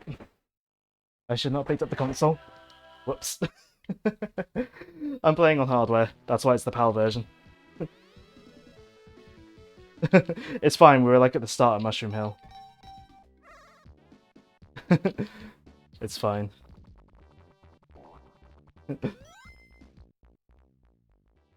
Explains why it's slow. Yeah.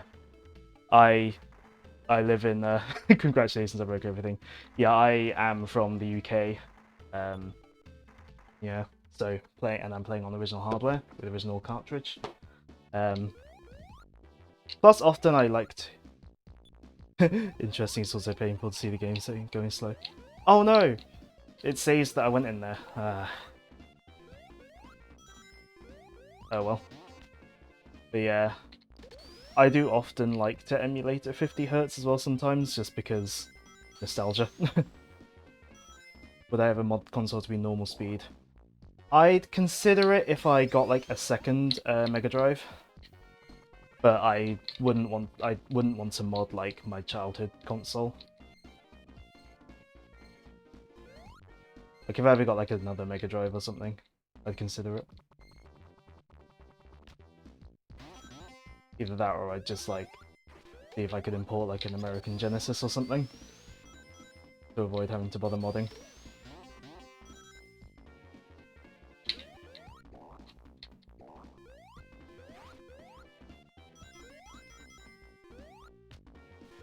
Think of it as upgrading. I know it'd be an upgrade, but you know, I like the nostalgic feeling of the 50Hz versions because it is how I first played. Anyway, let's let's do that again without moving the console and corrupting everything.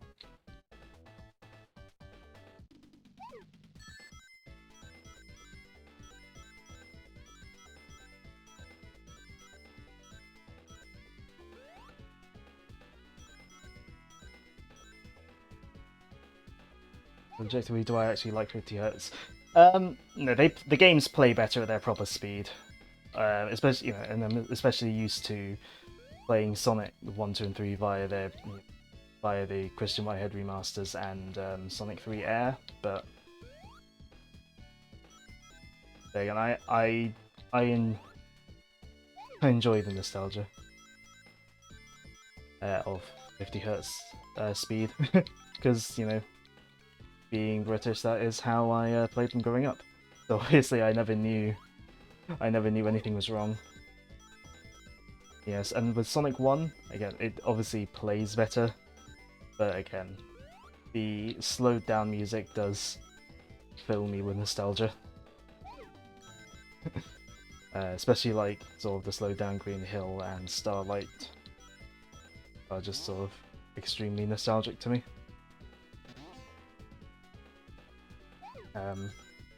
But yeah.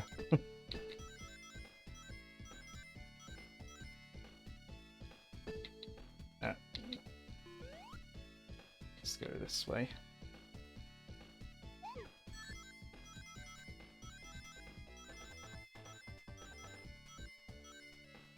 Yeah, Starlight is one of the better ones slowed down. I suppose because Starlight is sort of already a fairly like oh yeah, the waiting for the scores to tally up, it does take a while. Oh, where's those last ones?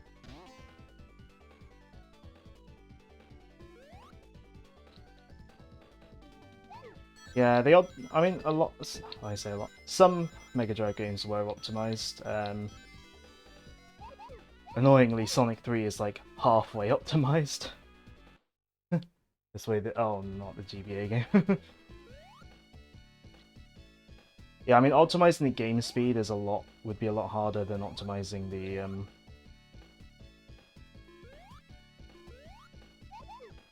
know, optimizing just the music, I suppose, because the game would sort of, you know, the game would use the console clock to, you know, for all its logic.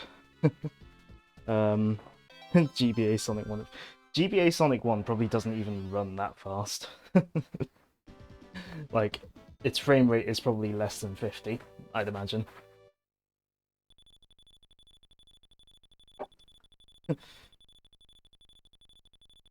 Maybe one day I'll decide that I want to feel enough pain that I will actually finish the GBA version.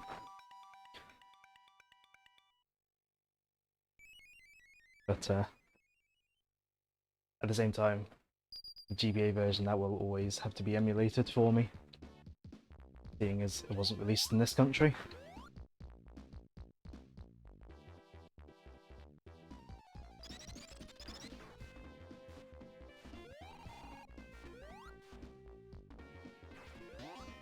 Yeah, one thing that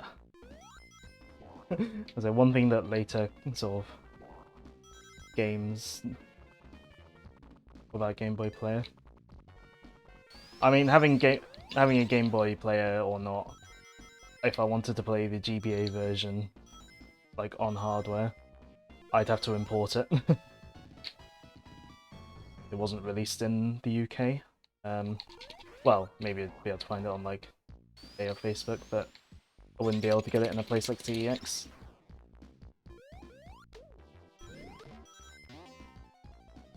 Seeing as it never released in the UK.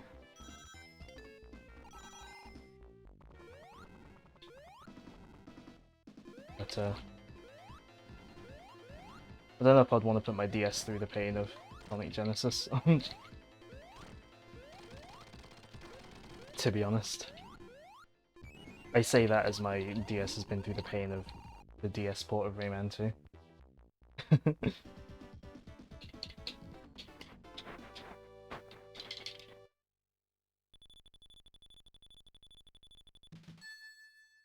Yeah.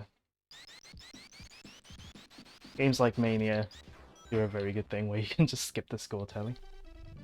Maybe because you're American, from America, no one wants that trash. Yeah, I mean, it'd probably be possible to find on eBay UK, but it's probably going to be, you know, not quite as easy to find. You only need to spend $100 on a box copy. Oh.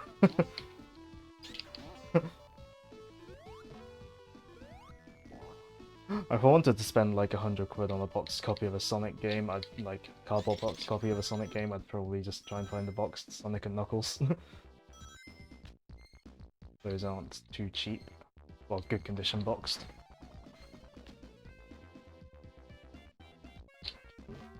Ow. That's not what I wanted to do.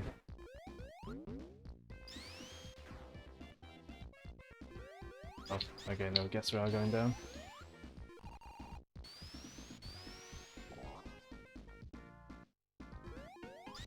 I guess that's where Knuckles comes from. Also spent 200 on Sonic Boom because it. Oh right. I mean that's pretty. Even if it is Sonic Boom, that's pretty cool though. It has Roger Ray Smith's autograph on it. I spent like £12 on my copy of Boom. Well, less than. Well, less than £12 because I got it at a place with stuff, you know, where I work, so I got staff discount. The last thing he spent me money on was $250 on a bundle of games.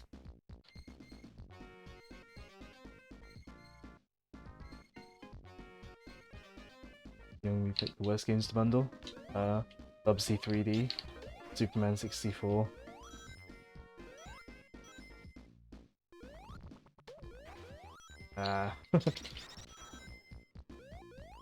And E.T. I mean, part of me would love to own some of these, like, awful games. Like, I've played through E.T. a few times, just via emulation. Just because, like, when you know what you're doing, it is really short. I think Atari Donkey Kong was there. Wasn't Atari Donkey Kong, like, didn't Coleco make it and, like, compromise it to make their version look better? Or something like that. I remember reading that. The Sonic 06 came with it. Yeah, I didn't play Sonic 06 until, like, well after the fact, so... Yeah. Oh. Script Crash Bandicoot for Bubsy 3D? Oh no.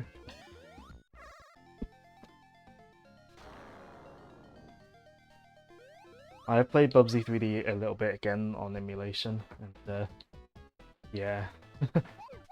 That's certainly a game.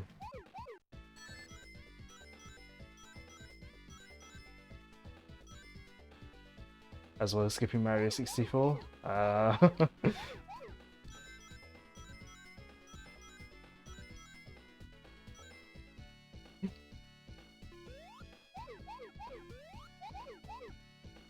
One of our friends would probably, like, cry if he heard someone skipped Mario 64 for something else.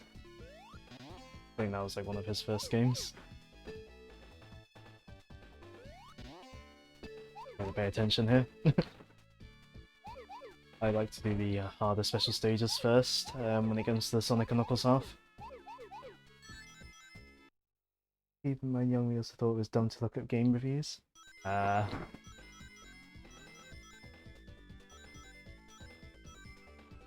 mean, when I was like really young, I never really sort of... I probably didn't even realize reviews were a thing.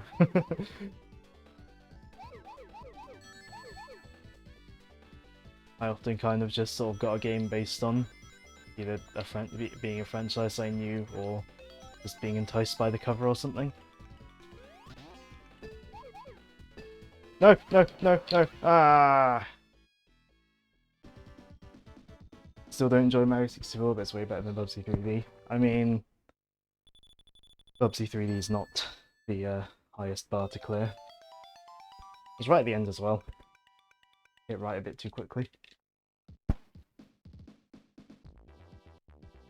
Because I've put a 100% tag on the stream. I'm intending to get all the Super Emeralds, but who knows, the recording curse might make me mess up. I mean, I've already, like, messed up 2 of my chances in this level. By crashing the game and then just messing up that last one. Gotta go to the secret area. Because you get the flame shield. Which is useful for the boss. Oh. And of course Tails would hit the boss. Make me lose my shield. What can possibly go wrong? Ah. I don't know if I had the spike balls or the flame. I do still love the 3D effect in this boss. That we kind of just skipped over because of beating it quickly.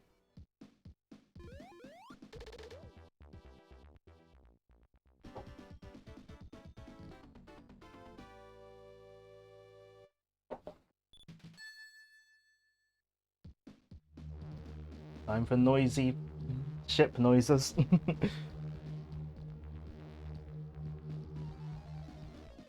Awesome. So, unpopular opinion by you. What's your unpopular opinion? You find the N64 era mostly garbage. Same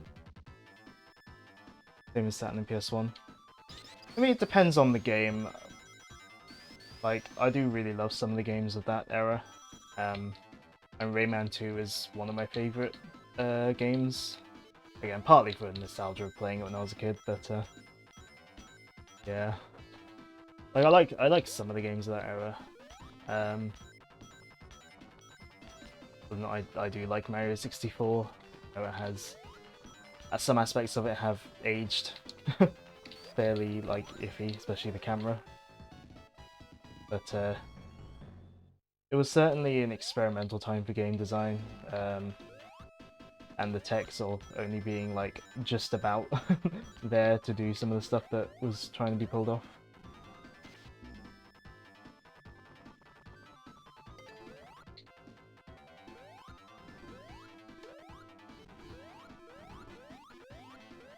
Banjo Crash 2 and 3 as well as Knights. Yeah, Knights is fun. I've not really played much of Banjo or the Crash games. Oh yeah, the Spyro games as well I like. Yeah,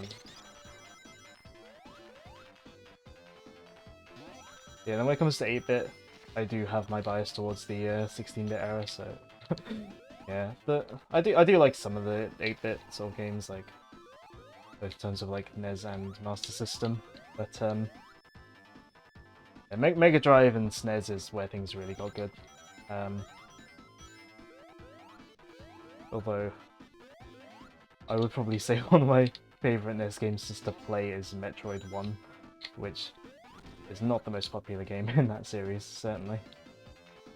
I mean, I think Super Metroid and games like sort of and like Fusion Zero Mission are better, but there's something endearing about Metroid 1 to me.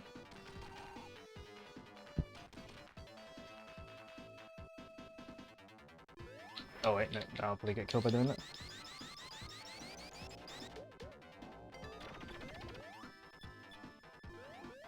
Oh yeah, some of the games do visually look quite iffy from the time. It depends on the game though. Like I think the Spyro games hold up quite good for PS1. And I think Mario 64, like I think Mario 64's visuals, I think because they mostly go for simple and like, cause they mostly go for simple and sort of weird. I think 64 holds up alright visually. The Wii has some great games, also terrible ones. Yeah. Oh, hold on, hold on. We want to go up here. We want to go up here. Yeah.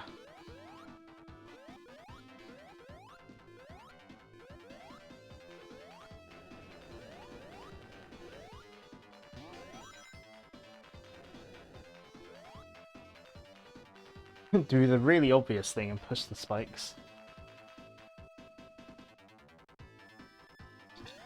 Right, let's try that special stage again. Try not to mess it up right at the end. Or, well, anywhere. Try not to mess it up anywhere in the stage. Might not bother going for the perfect bonus, though. Just go through the stage. Be quicker.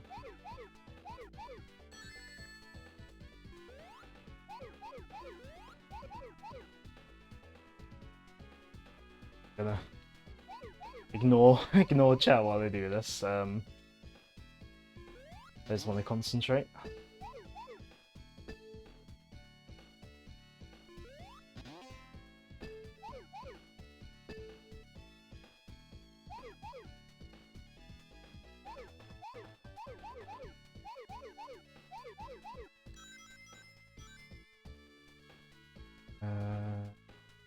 Yeah.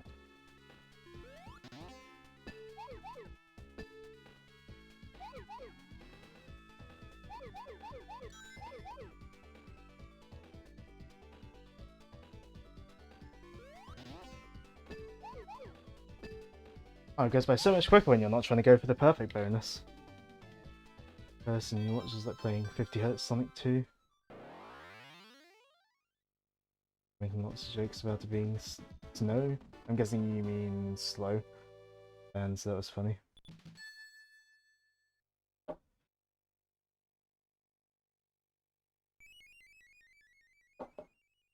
Yeah, I mean, I mainly play the 50Hz versions either just because I happen to be playing on my original console, or if I just feel like being nostalgic. I mean, if I'm going to play Sonic 1 and 2 outside of original hardware, it's going to be on like the Christian Whitehead remasters or like the 3D Classics or Sega Ages versions by M2. Those are like my first ports are cool. And again, like, I'm hoping the widescreen versions that they're doing for Sonic Origin, the Sonic Origins collection. Just saying how rude it was to make jokes and saying how much better it was. I mean, if you're attacking, I would say if you're attacking someone for the choices they're making, it would come across rude, I would say, personally. Like, because we have reasons for playing the versions of games we play. Like, anyone does for any game. Also, I hate this special stage. I mean, it's a linear path, but like, I just get so nervous. Like, what if I've missed one? And I ever attempt to get the perfect bonus in this.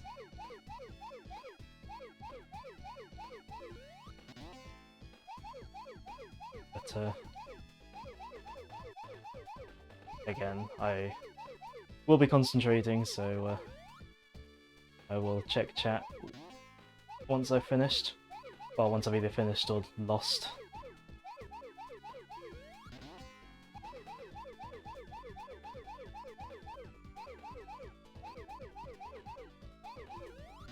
Okay, we didn't miss any. The mini argument power 60 is subjectively better. You're making jokes. What's my opinion of 3D versus 2D? Well, I like most most types of Sonic games. The classics are my favourites. It's what I grew up with it's what I played first, and I just enjoy the sort of 2D style more. But there are a lot of 3D Sonic games I do really like. I like Sonic Adventure quite a lot. I know it has its issues, but again, Adventure was another early Sonic game I played. I enjoy it quite a lot. I really love Generations. Yeah, I like colours. I know it's obviously divisive now, but I like colours. And I like Unleashed, despite the Werehog. Like the day stages in Unleashed are amazing. The Hedgehog is also love the insta shield. We can just go through these spike balls without getting hurt. But yeah, both 2D and 3D have had great and bad games. I mean, if we're going with like more obscure Sonic games, you know, Sonic Blast on the Game Gear is pretty bad. Sonic Jam on the Gamecom. That's my vote for worst Sonic game. Sonic Jam on the Gamecom. Then of course with 3D you've also got the you can see why I enjoy colours considering how much 2D is in that game.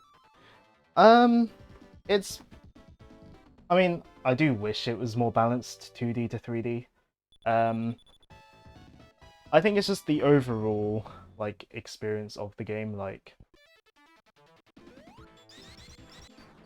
I think it's also I've played it enough that like I can sort of achieve a level of flow in the gameplay. But like the overall sort of like experience of like the game with like the way the visuals and music and aesthetic come together, whoops. And like while it does play like a lesser Unleashed and Generations, I think it still, you know, plays well enough, unlike Forces.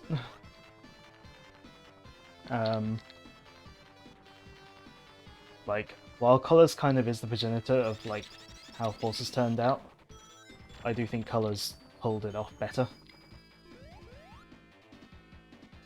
Yeah, I'm interested to see what the new game will be. I mean, I'm always interested to see what the new Sonic game is, whenever there's a new one. You know, because Sonic is the main franchise I follow. You know, I'm always going to be interested in seeing what they, you know, what they've got cooking. Do the Wisps?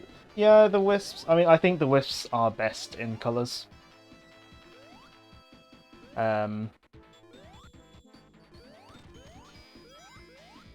Like, I think they work the best in colors. Like, because I mean, most of the Wisps they control badly in Lost World, and in Forces, it's just like, why are they still here? Well, in Forces, the Wisp on powers just make an already easy game like even easier.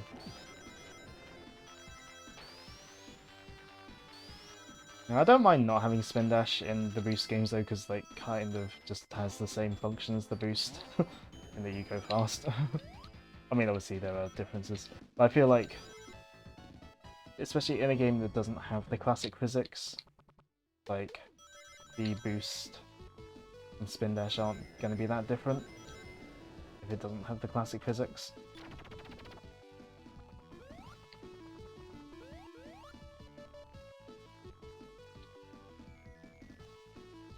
I mean, true, the boost is more limited. That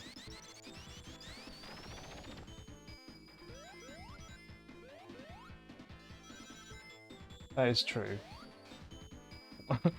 I'm used to Mania. I'm used to being attracted upwards to the magnetic things in Mania.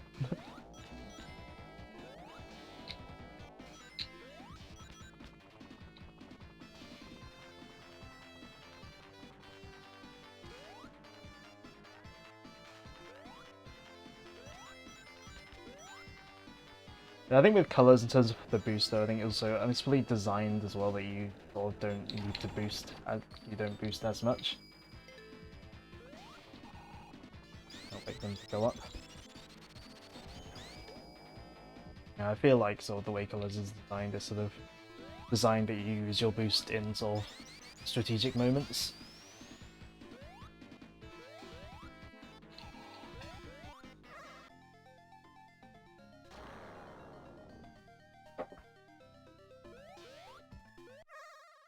But yeah, like colours is, I like get why it's a divisive game though, absolutely.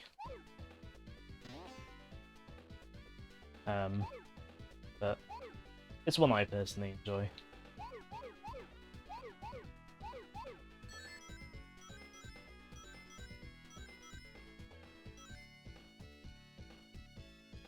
The one thing I hope, well, I don't think it's gonna happen because I've seen like the sort of gameplay footage.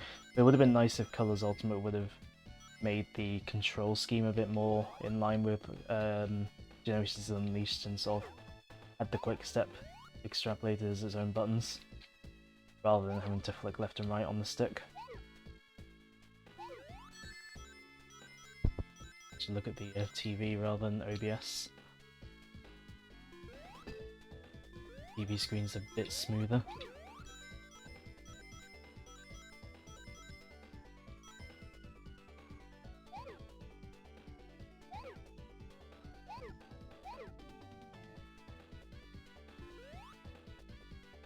No, I don't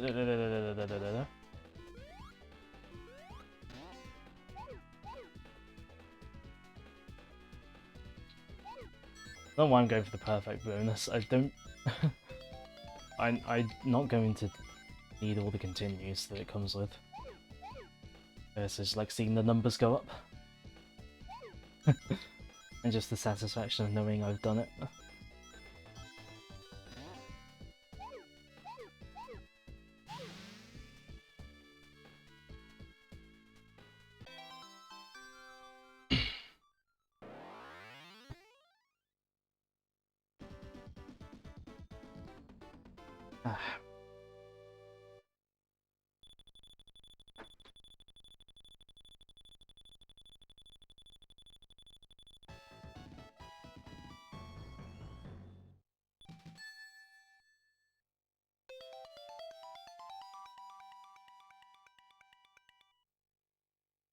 There should be 3 more left to get, I think.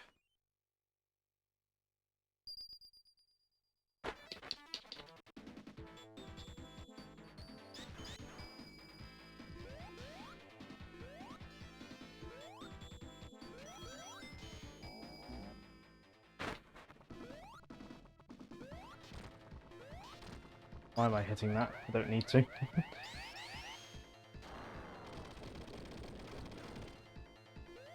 As well as I can see these sort of garbled, like corrupted visuals.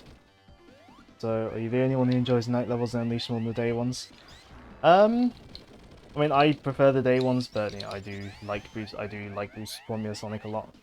But I do think the Hedgehog levels are better than a lot of people will sort of give them credit for. They are quite fun. They can be fun.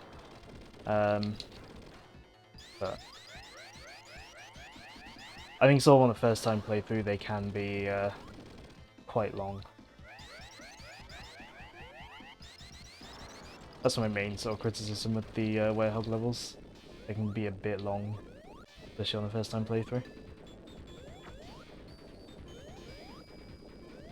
At the same time, the Wii version, in a way, you could say it's nice that it breaks it up, although at the same time, the build day levels can be very cheap. That's fair. They are certainly sort of on the harder end of like sort of Boost Formula stuff. But I don't know, I welcome the challenge of like the sort of reactions and all that. Because with Unleashed, I feel like, well, both Unleashed and Generations, they sort of, once you like really get the, once you really nail a stage, it can be sort of like a spectacular sort of show skill that can be really satisfying to sort of pull off.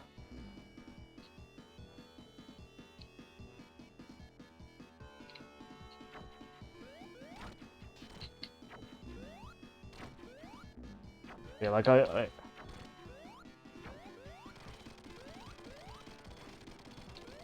yeah, like I enjoy the sort of the way the Boost Formula games are sort of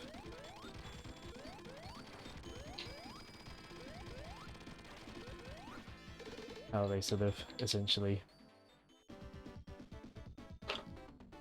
I know memorization does come down. No, it does come down to a little bit to some memorization. But at the same time, like as well as memorization, there is sort of reaction times and all that.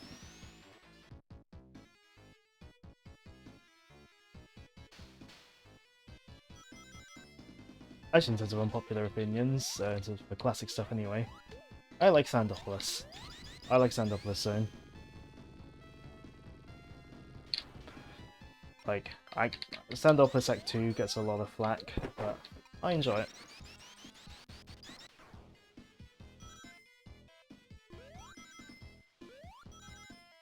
I mean, Act 1 isn't really very offensive, but Act 2 especially gets a lot of flack, but... Let's go down, Sonic. But... I don't know, I like to think of Act 2 as keeping you on your toes. Just enjoy Labyrinth and Metropolis. I enjoy Labyrinth, but Metropolis I don't dislike, but it gets it does grate on me a bit. Just getting hit by the getting hit by slicers constantly does kind of grate on me. The placement of them is a bit haphazard. Oh no, it's fine. Oh. Mashing the D-pad. There. Yeah, Labyrinth I'm fine with though. Like, I mean, when you've been through Sonic 1 so many times, Labyrinth kind of just doesn't phase you anymore.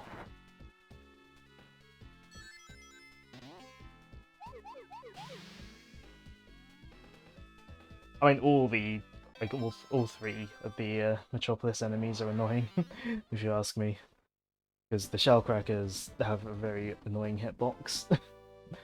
And then the Asterons, like, Tails can just activate them when you don't want him to.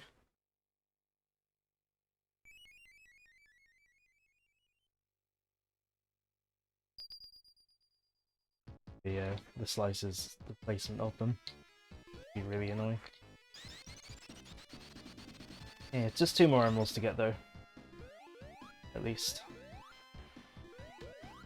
Oh.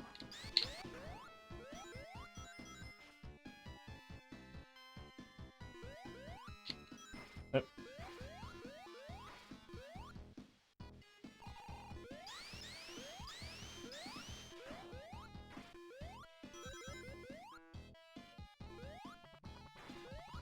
Ah!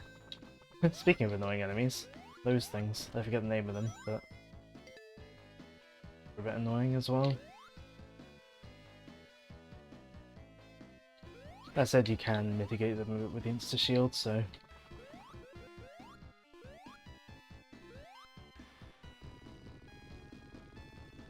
I love the insta-shield. I think it's a shame it was nerfed in Mania. Ah! Oh.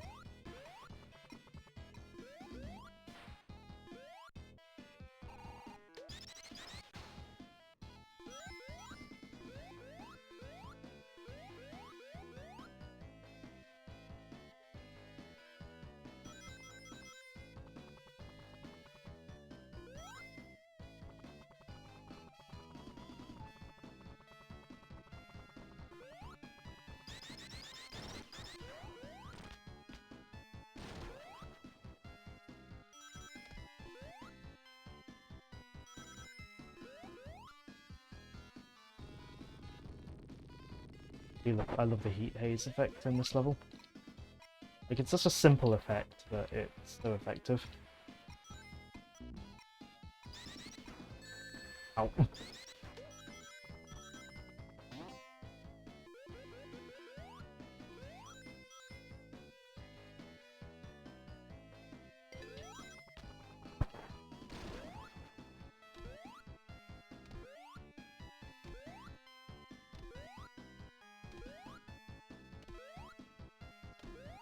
It probably would just be quicker to walk down, but... yeah. Or to walk down, to jump down, even. Oh, okay. That's how you want to do it.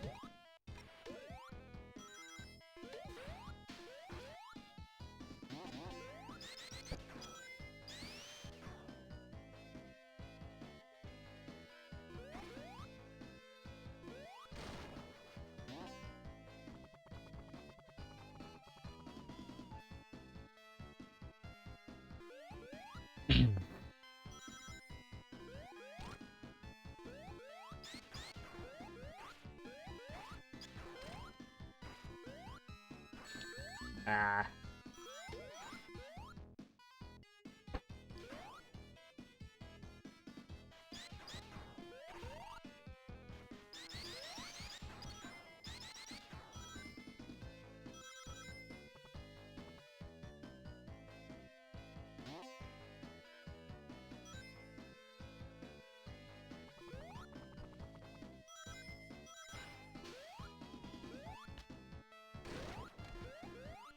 Well, I know I know it is quicker to not sort of abseil down these walls, but I don't know, I like the animation.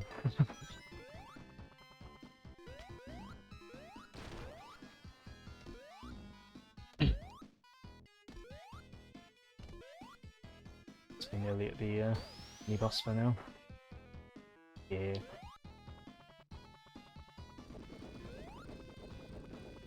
Wait for the pyramid to reveal itself.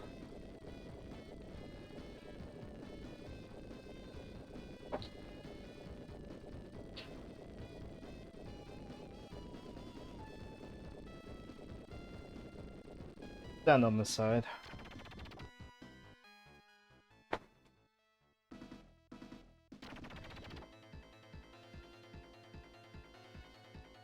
You're close to, haven't you?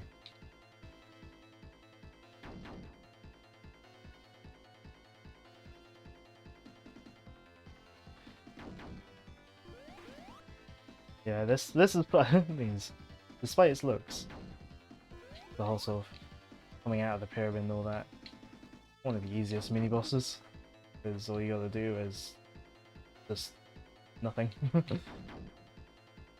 Let him come to you.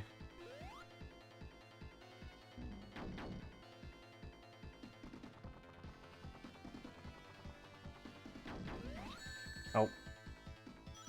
We gotta wait for him to turn around before you can hit him. If you stand all the way to the left, he will just jump into the thing by himself, but it's theoretically quicker to do that.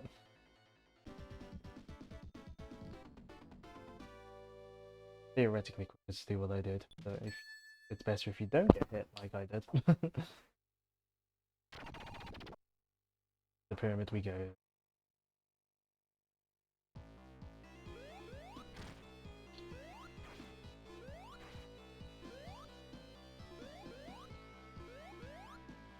Let's get some light in here. Yeah, this is certainly one of the infamous levels in the game.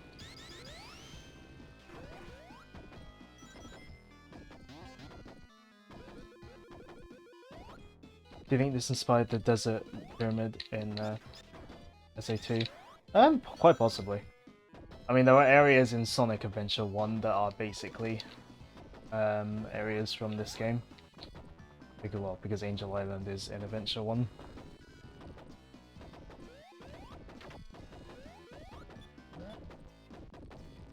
Actually, Team Sonic Racing, it has like one of its areas is Sandopolis, and but it has the Adventure 2 ghosts. But one of the tracks does use a remix of this, which is really cool. Where the special stage ring is? Somewhere here.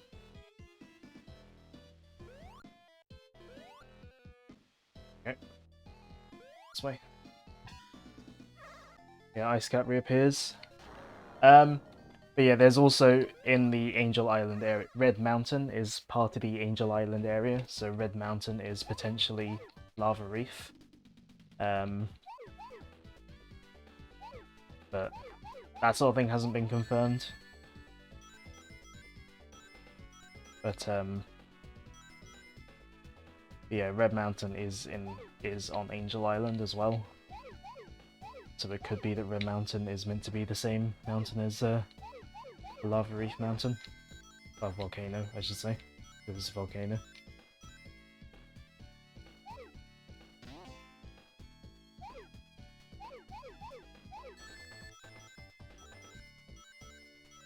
At least we are on track to getting all the emeralds. This will be our second, I think this will be our second last. Well, it's either our second or third last. We've still got the rest of Sandopolis and Lava Reef to go in terms of special rings.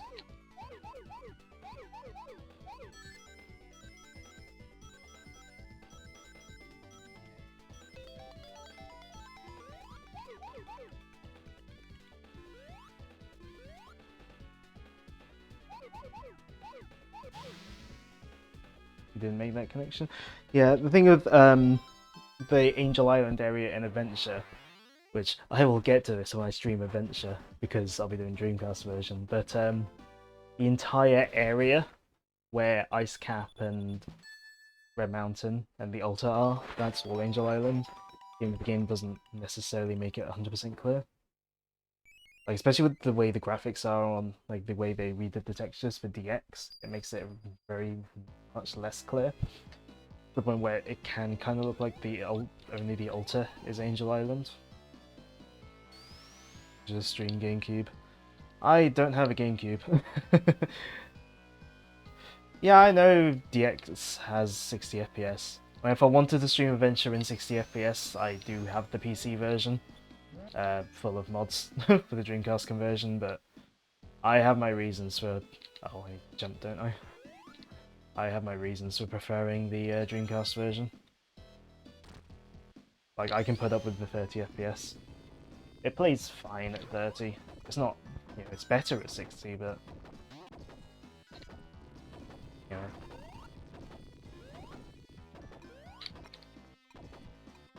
Plus also, the Dreamcast's video output is really good. Like, the Dreamcast outputs such a high quality VGA video. We guess nostalgia? No, no. The first version of Adventure I played was the PC version. Yeah, the PC version was the first way I played it. Like, played it back on my Windows XP laptop with keyboard controls. But no. I just prefer the way the visuals come together on the Dreamcast version, and part of me prefers the Dreamcast controller.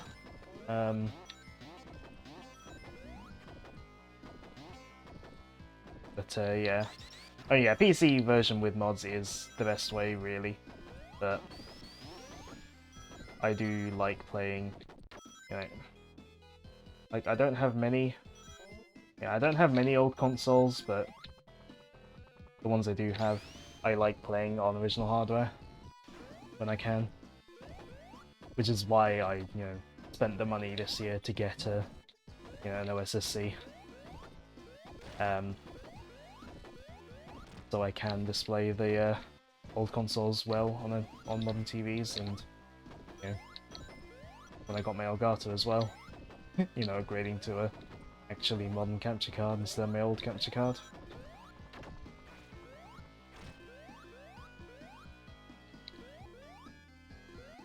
Oh yeah. You have to watch the cutscenes, but no matter how objectively bad the cutscenes are considered, I will always watch them anyway. I love them. They're objectively not good. Awkward voice acting, even more awkward animations and pacing, but I love them. Like, I wouldn't have... I mean, yeah, it's technically less content, although mission mode doesn't really amount to much. Like, I always get bored with mission mode anyway.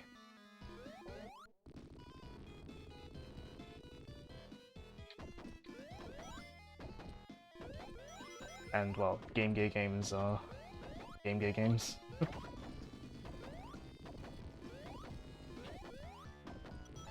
Well, I like Sonic 1 on Game Gear and Master System, but,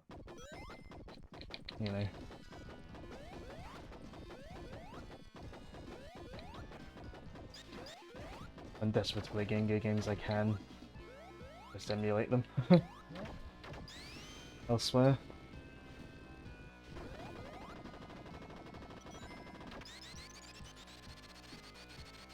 Perhaps one day I would like to get a Master System and the Master System version of Sonic 1. really prefer it to the Game Gear version, just for the higher resolution. Plus, I imagine the Master System would be easier upkeep than the Game Gear. Because Master Systems don't have infamously bad capacitors like Game Gears do. Also, my opinion on Sonic 2, Game Gear Master System. Well, the Game Gear version is, like, I'd probably classify the Game Gear version as unplayable just due to not adjusting anything for the resolution. The Master System version, if I'm playing the Master System version, it's alright, but you know, when it comes to 8-bit Sonic, I think Sonic 1 is the way to go. Like, Sonic 1 on Game Gear Master System is much more consistently sort of fun to play, if you ask me. And the Game Gear version, they had the smaller screen size in mind as well, and made some of the changes to it.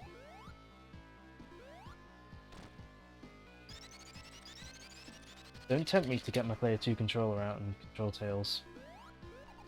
Okay.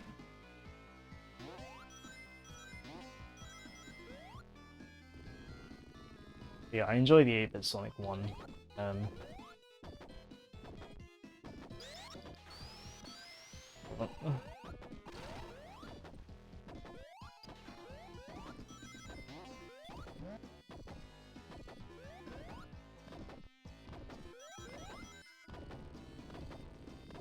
Hold on. Get that checkpoint, just in case. I know this boss is easy, but just in case.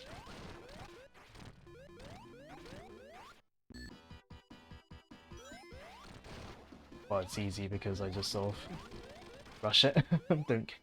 don't care if I get hit.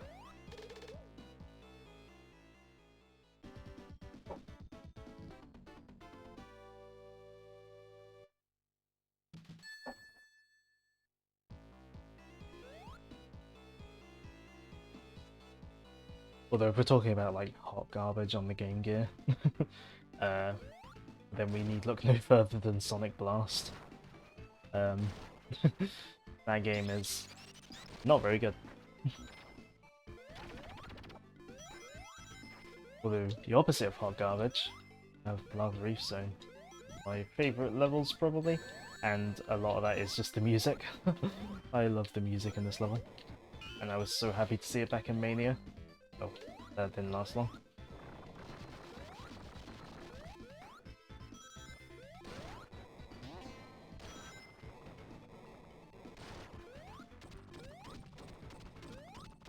Ah.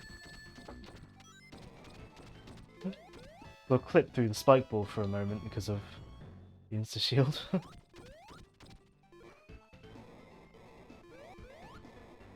Well, that's Sonic Labyrinth. Labyrinth... I don't think Labyrinth is an awful game for what it tries to do, but what it tries to do is questionable at best. And I've not actually played Sky Patrol. I've never bothered to get enough emblems to unlock it in Adventure DX, and I don't have Gems Collection, and I've just never bothered emulating it.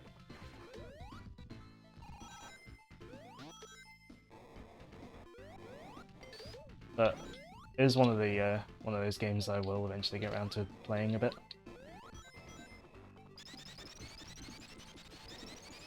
I think I have beaten Sonic Labyrinth once. Actually.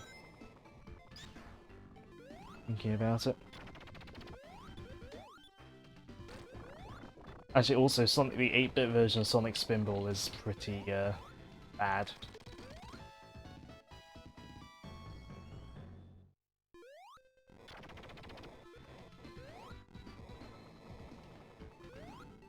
I've sat through that game as well. Sonic Spinball on 8-bit is a bit of a snore fest.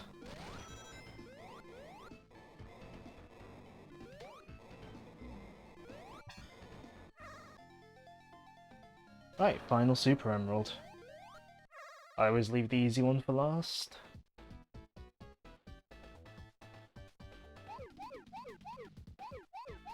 Because then it means when there's, less chances, for emeralds in the later part of the game. I have the easier ones. There's just a bit less pressure. I do like that you can choose what order you do these in. Like, it's just an interesting decision they made.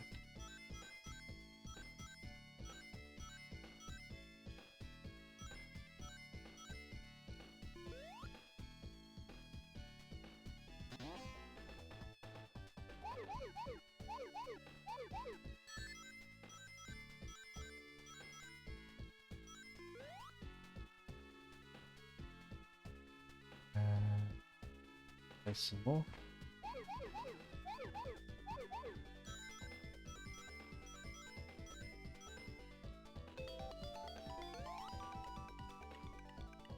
I want to collect all the groups first so we can get the perfect bonus.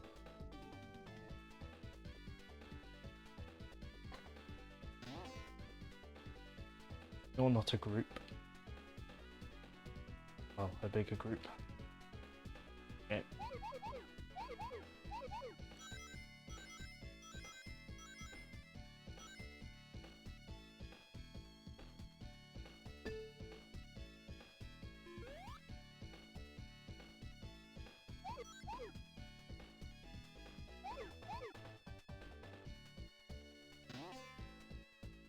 And just like that. All the super emeralds. Which rewards us with one of the coolest, like, all emerald rewards in a Sonic game. If not the coolest. Yeah, something that would never show up in any future games. Because while it'd be awesome to have it in other games, at the same time, it does make Sonic 3 special by being the only game to have it.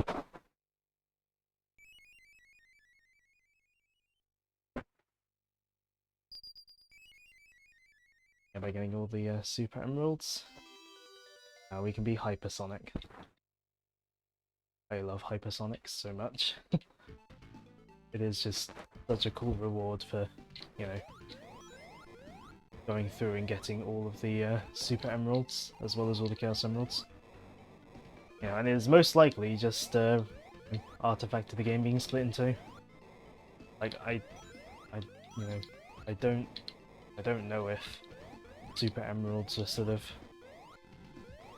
in the original sort of plans. Ah! Okay. Whoops. Happens when you get reckless. Oh, all the way back here, really.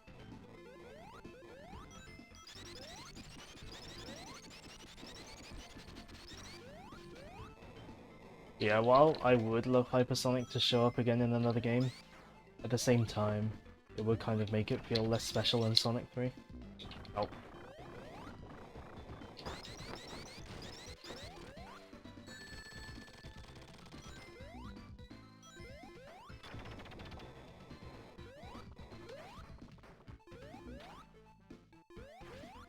Sonic, go down.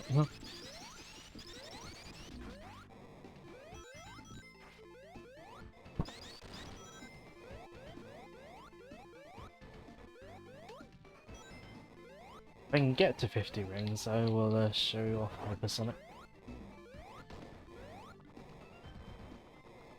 I mean, we'll definitely try to use Hypersonic for the Act 2 boss, though. Ah! I don't want to get hit. Nope. Go for the platform, Sonic.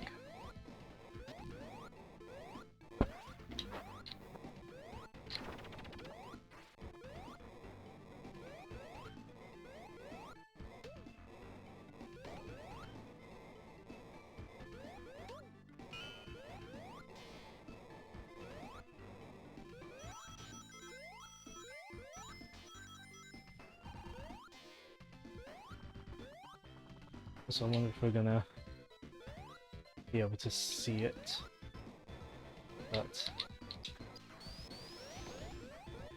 near the top of the level. Oh. Well, now's a good time as any. Hypersonic time. So as well as flashing loads of colours and having these sparkles around them. Hypersonic is an 8-way dash move. Dash forwards, dash upwards, diagonally, or even down. And that, when you do that, it does also destroy every enemy on screen. It is very cool.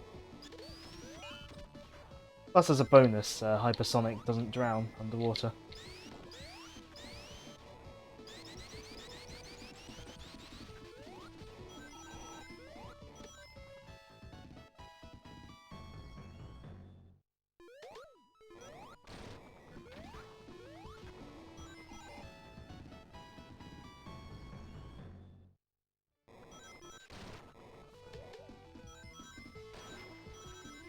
Hypersonic does. Oh there.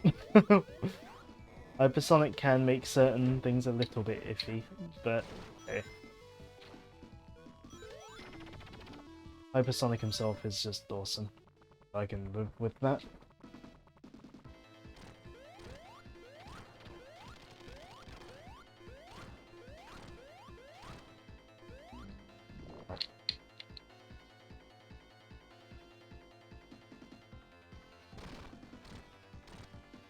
Also, I just love how the life icon just flashes the same.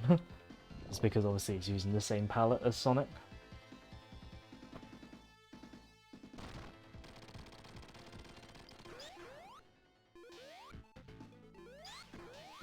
That is Act 1 of the Lava Reef done.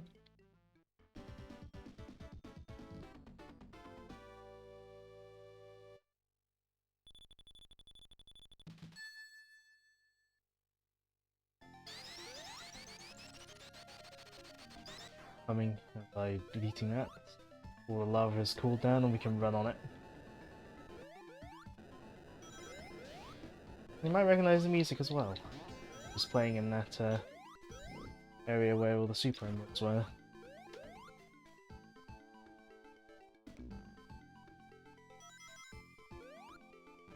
Good reason for that, as we will see.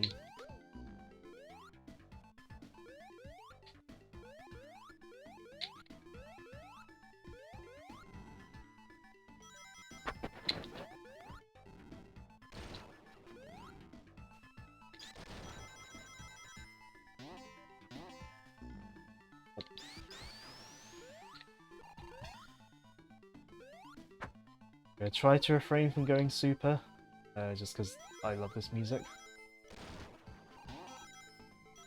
Just got this such a mysterious sort of, but beautiful sort of sound to it.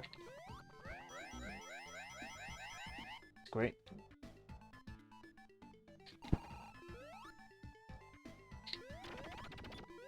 And what Mania's remix of it as well is just lovely, like it's amazing. Oh, nearly knocked my drink over. Thankfully I've not got much left of it, so if I did knock it over it wouldn't have been too bad.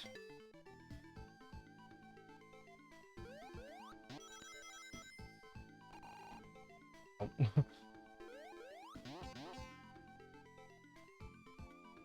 Oi. Holding right, why didn't you brake?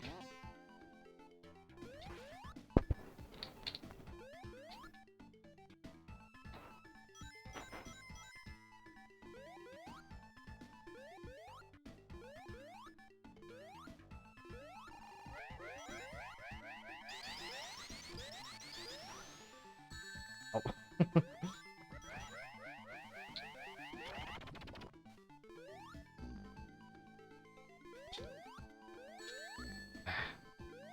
Might have been able to insta-shield my way through that, but...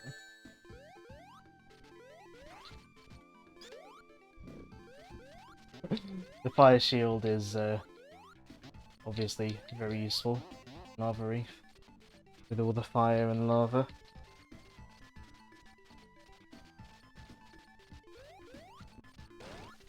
Also, the idea of the elemental shields was very cool. They'll have 0 rings. Can I have rings, please? No? No rings?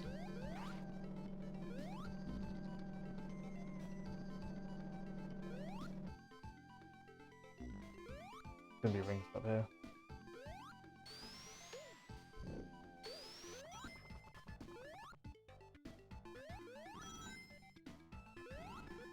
fact, I think there's a giant ring up here, if I remember correctly. Yeah. If we can keep hold of this shield, that would be great. Then I'll keep us with enough rings to go hypersonic when we get to the boss, but we won't activate it too quickly.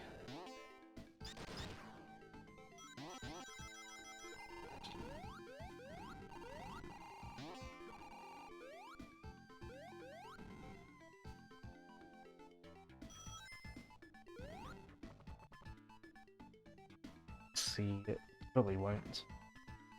No. Nope.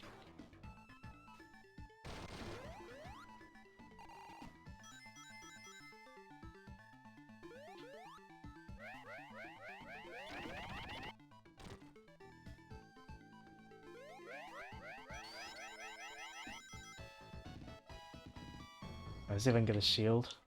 Bonus stage is this. Hey, Grimmy Hunter. How are you doing today? Thanks for dropping by.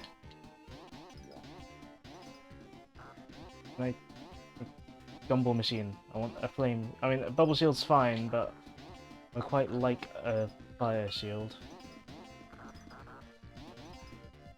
Ah, fire, fire, fire. Okay, fire. Fire's good. Oh, no. There we go. Fire shield is what we want. Ah. Let's not get too reckless. Platforming section.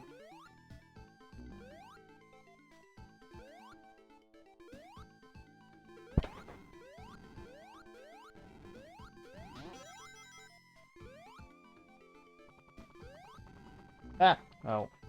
Oh, you know what? Let's go hyper. How's Sonic 3 going?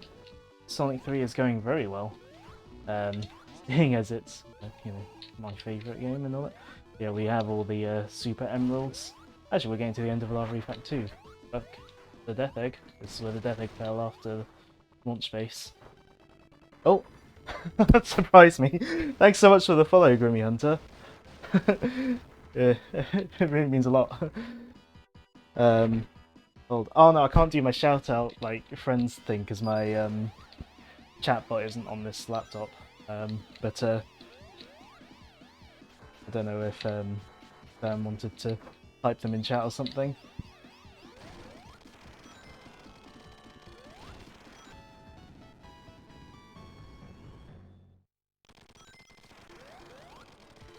So yeah, we are at the. I love the sprite work in this. Like, you know, the way the Death Egg looks there, and just the like the haze effect. Background and foreground tiles. Unfortunately, as much as I love this level, this boss is a little bit on the annoying side, but hey. We'll just use, I was gonna say we'll use Hypersonic and the Fire Shield to avoid it, but no, I can't turn Hyper if I use the, if I have the shield on.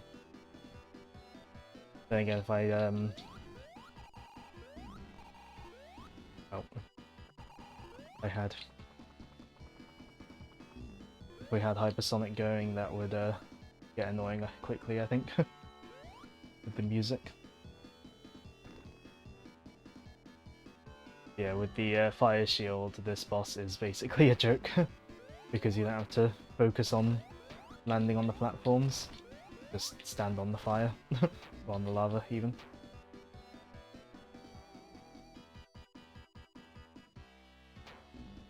Yeah, I think the main annoying thing about this boss is that it takes 14 hits to kill, rather than the usual 8. I don't know why they decided to make it take 14 kills. 14 kills, 14 hits. It's why if I'm ever playing Sonic 3 Air, I have the option in that set, so it only takes 8 hits.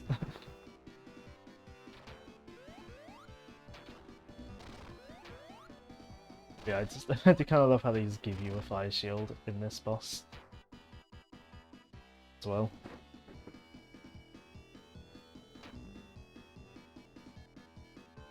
Also, because you can't damage this thing any other way, like, Eggman is basically just causing himself to lose. Like, if he didn't shoot these spike balls at Sonic, he wouldn't, you know, Sonic wouldn't be able to damage him. I mean, I suppose they'd just be at a stalemate, but still.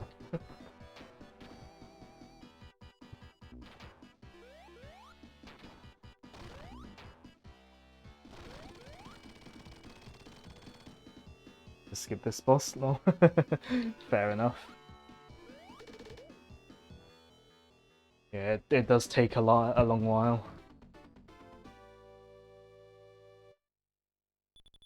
But if I'm playing on a fresh save on the original hardware, well, unless there's like ways to glitch past it.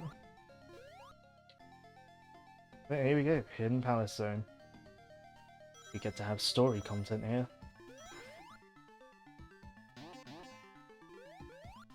This is mainly for story, essentially. Now I could get enough rings to go into a bonus stage, and then get enough rings through the bonus stage to become Hypersonic to fight Knuckles, but I'm not going to do that this time. I normally do when I play the game, but we'll fight Knuckles properly, because I very rarely do that. Death Egg again. I'll still deep within the Lava Reef, essentially.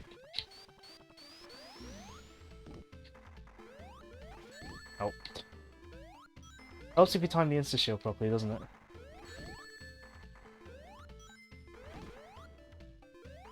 Yeah, Knuckles is a bit of a pushover when you time your insta-shield correctly. Also, look at that mural.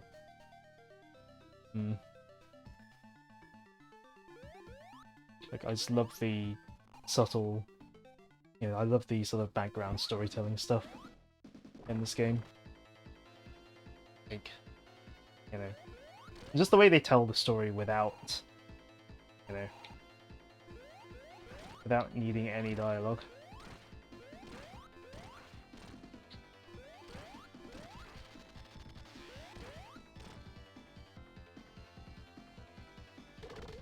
It's just great. It's just, you know, the way they can tell the story without dialogue and just through these sort of shortcut scenes and background elements.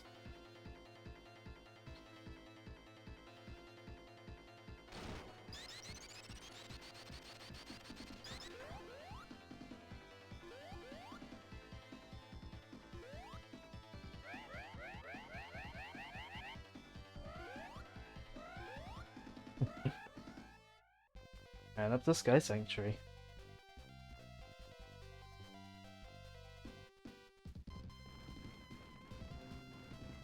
But, yeah, even though we managed to stop it launching back in Launch Space Zone, we weren't able to stop it here.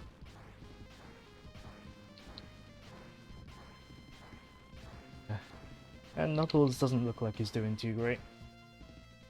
I mean, he has just been electrocuted, so, you know. We'll cut him some slack. And of course, gotta do the thing where he tells us to go. Can't not do that.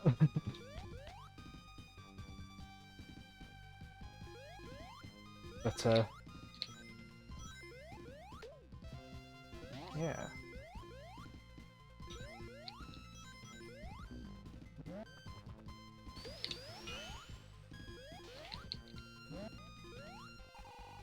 Of course, this level, probably been one of the more iconic ones from Sonic 3, being as it was chosen to represent the game.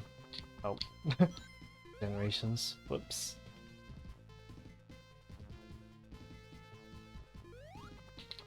So apparently there was some discourse back when Generations was, you know, before that came out, just of Sky Sanctuary not being yellow enough in Generations, I seem to remember. But I was never part of that.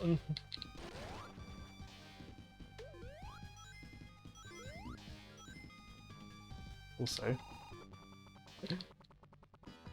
I know we complain about Sonic nostalgia pandering now, but they've kind of been doing it since 1994.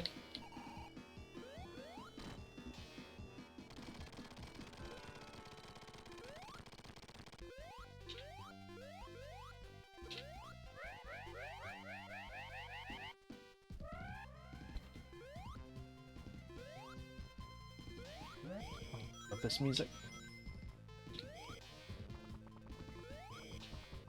So I assume those clouds would be a bit more transparent if I were rather than just did it if I was using worse video connections with a CRT. But hey, we're using the OSSC with Elgato to capture this, so...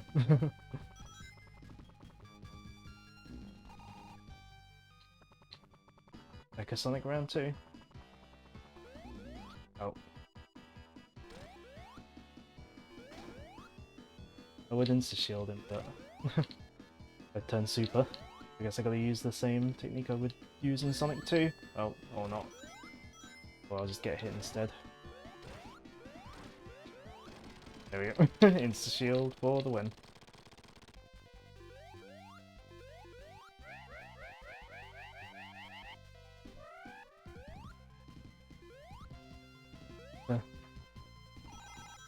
Ah! Oh!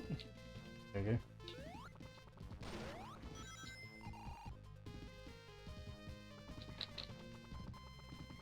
But yeah, I guess Groomy Hunter, if you're still with us, I guess what's your thoughts on this game and Sonic in general, I suppose? Just that there's the big 3-0 tomorrow. Ah!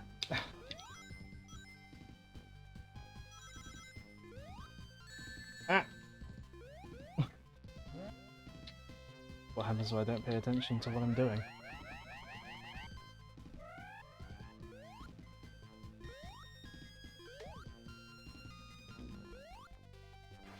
Ah! Oh, how far back was the last checkpoint?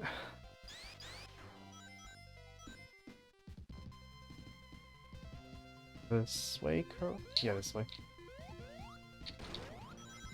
Love this to bits, runs Sonic 3 and K, and most of the game is a big Sonic fan. Nice, nice. Yeah, I mean this is my, as you can see from the title, Sonic 3 is my favourite game of all time.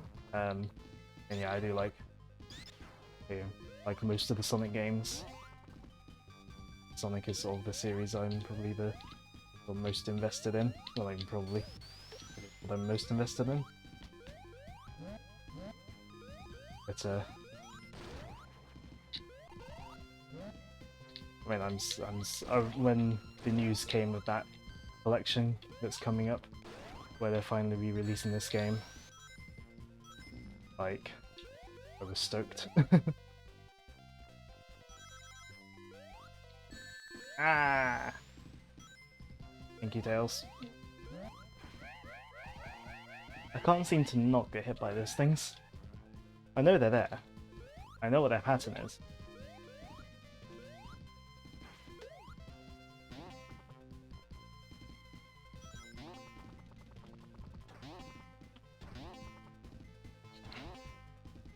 In widescreen as well, yes, I know. Like, I mean, I would have been happy even if it was just emulated, but the fact they're doing widescreen version, it's gonna be so good.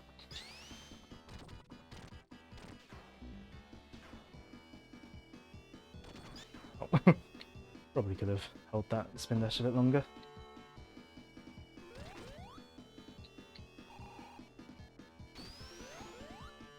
I love how he, like, rises up, just so you can get some hits in on him.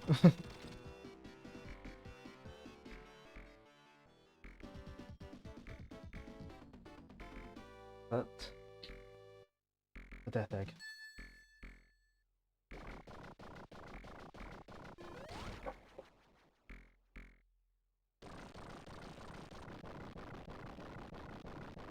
I love this scene.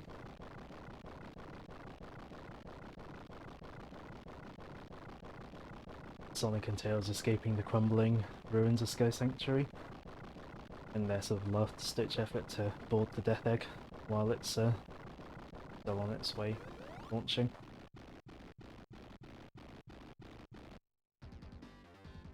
What's my thoughts on Unleashed? I like Unleashed quite a bit. I really like the boost formula. I like both versions of Unleashed. Like, I played the Wii version first, but I like both versions. Yeah, I love Boost Formula Sonic. Generations is one of my favorite Sonic games, and I think the day levels in Unleashed are really good. Like they're exhilarating, sort of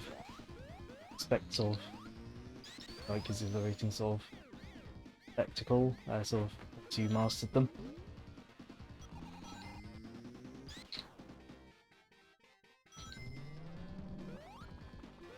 Speaking of the whole Sonic 3, saying stuff through backgrounds and subtext and all that, like, I love the way that they sell how big the Death Egg is by having the background just a still image that doesn't scroll.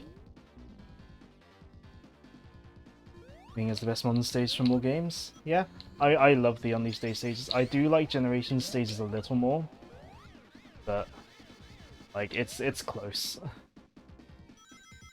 So, like, I love the stages in Unleashed and Generations so much. Like the day stages and the modern Sonic stages. Well, I like the classic stages and Generations as well, but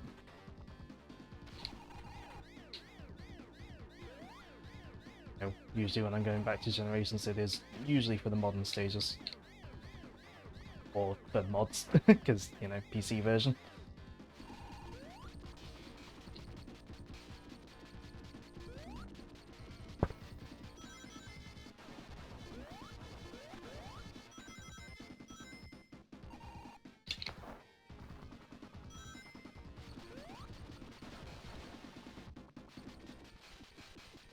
Ah, okay.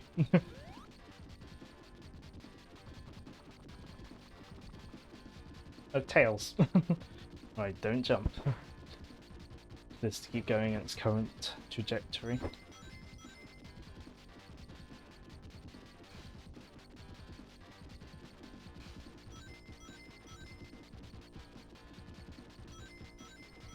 Of course, I could just run across this if I was, if I had the lightning shield still. Oh well. That's if I had the lightning shield or the hypersonic, I'd probably also accidentally fall into the pit. So this section.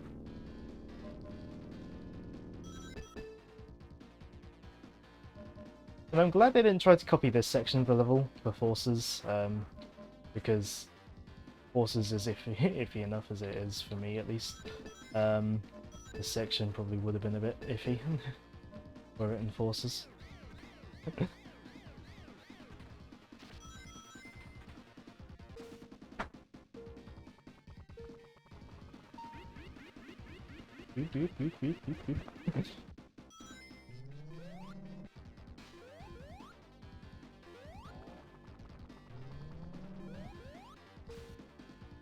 Also, Forces, we don't talk about this stage in it.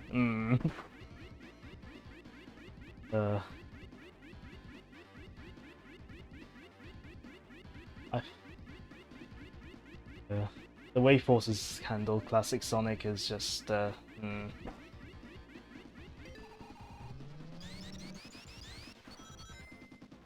are going hyper for this. It's easy. To make it easier. Because I am very bad at the second phase of this. Well, I'm very bad at not getting hit with the second phase of this.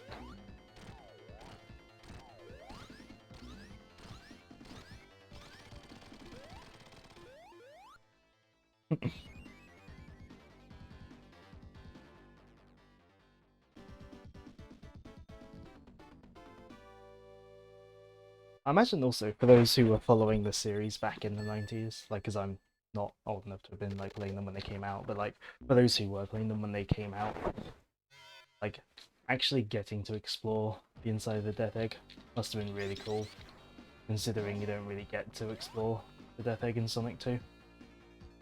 Like, this must have been cool for Sonic fans back in '94.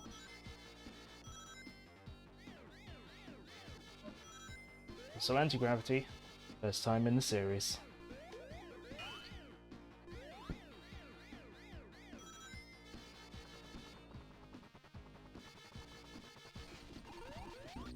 Ah. How awkward this section is.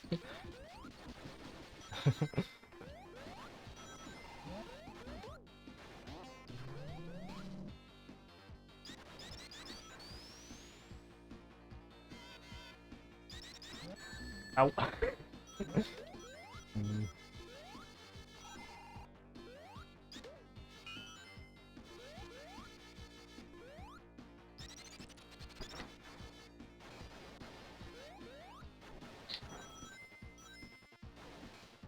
Well, why would I take the water shield when I've already got a electric shield? Especially for this level. Actually be protecting from electric properties. The shield.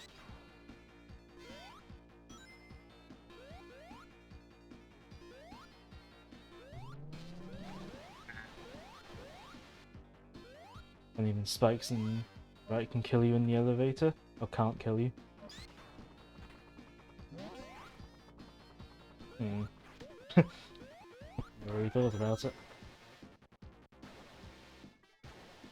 Bombs, yeah.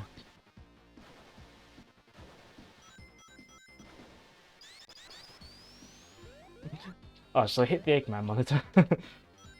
Your Tails can hit it. No, he can't. He can't hit monitors, can he?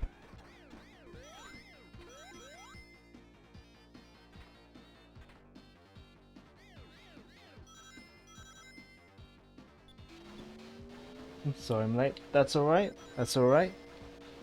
You're here to see the, you know, the endgame stuff. Reading axolotls on Minecraft with your friend. Right. No, I can't wait to get my new laptop back so I can, you know, play Minecraft again because I'm used to ray tracing. How goes the stream? Yeah, stream goes alright. I crashed the game a couple times accidentally. One time it just crashed on its own, and one time it crashed when I was picking it up to show that I was indeed playing it on original hardware. But you know, this game has a save feature. Axolotls are adorable. A lot of animals in Minecraft are adorable. But yeah, how's your day been?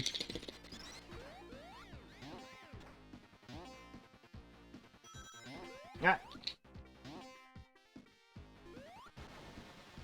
Yeah, we are nearing the end of the game, but you know, you're in time to see like the final boss and stuff.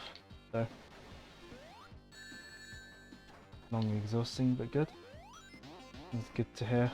Hopefully it's not. Hopefully it's not been too bad in terms of exhaustness.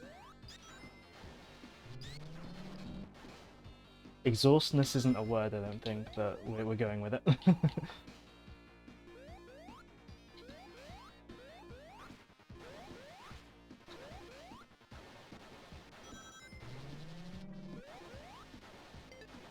Go to bed. Let's just say that.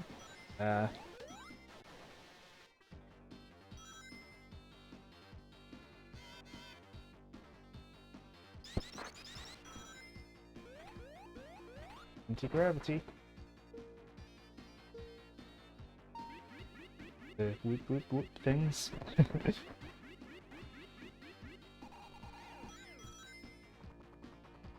Oh.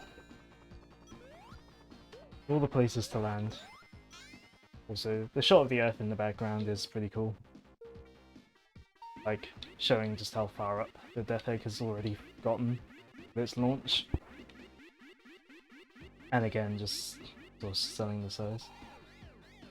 Yeah, I haven't tried out the new Minecraft update either, but I'm kind of waiting till I get my, you know, my laptop back, just because I've gotten so accustomed to playing Minecraft with ray tracing.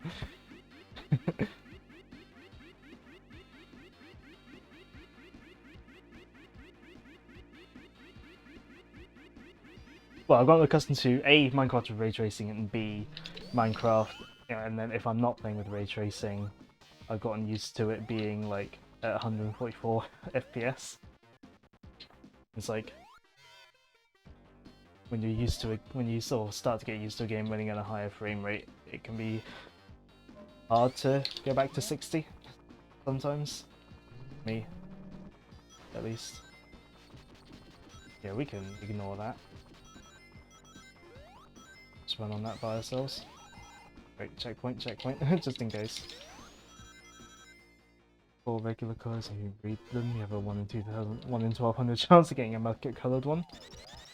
I'm guessing that's why you were reading them. But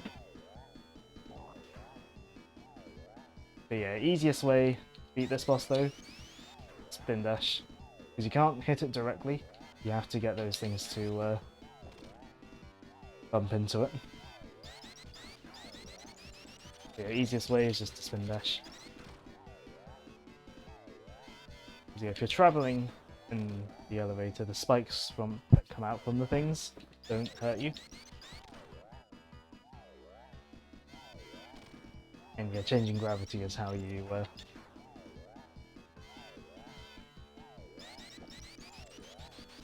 so relate to my stream because you're shiny hunting.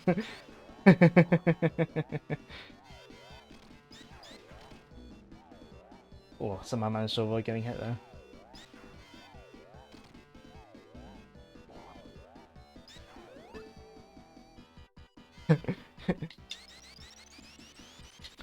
I suppose that is one way of putting it.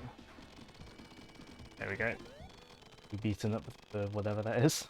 I love Eggman's shocked expression there. So here we go. Final boss time. There's less circling in Minecraft breathing. That is true, that is true. There is less circling. Yeah, final boss time. And as with all the music in this game, I love this. Like, it sets the ominous tone really well.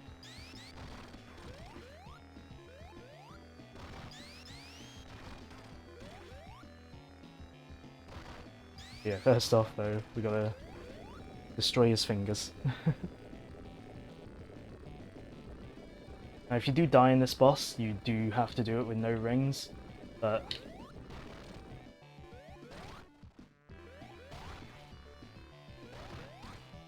it is possible. And with Tails here it can be awkward. Ah! Okay. Uh-oh. Okay. We're somehow surviving this. Yeah, because there is a pit there. Oh, we made it.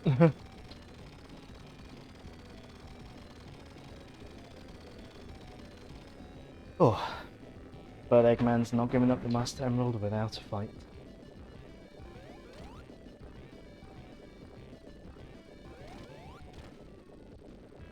Gotta be careful not to bounce back into the pit here.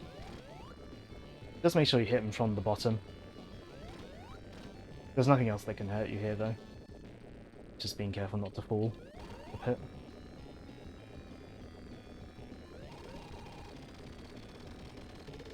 You don't like the nose flamethrower? Oh, I'll send you a comic later. But of course, since we got all the Super Emeralds, we got the Doomsday Zone. Still my favourite Supersonic boss in the entire series. There's just something about it. It's so iconic. Like, it's not that difficult, but it's climactic. It's just got this epic feel to it. Like, it just finishes off the game really nicely. Like, it's the first time we sort of have this sort of epic showdown with Supersonic in space. The music also really sells the situation. But yeah, Eggman really doesn't want to give up the Master Emerald. And of course it's the first time he's sort of dealing with the Master Emerald, so of course he doesn't want to give it up. But yeah, it was close. The boss there. I don't know how I managed to still survive that. Had to employ some fancy finger work.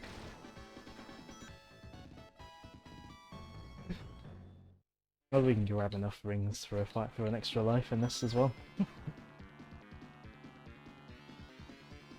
But now we've got through the asteroid field. Yeah, you want to have collected lots of rings in that section though, because there are no rings here. You gotta do this with the amount of time you've given yourself. Sort of direct the missiles back into Eggman's, or the next face.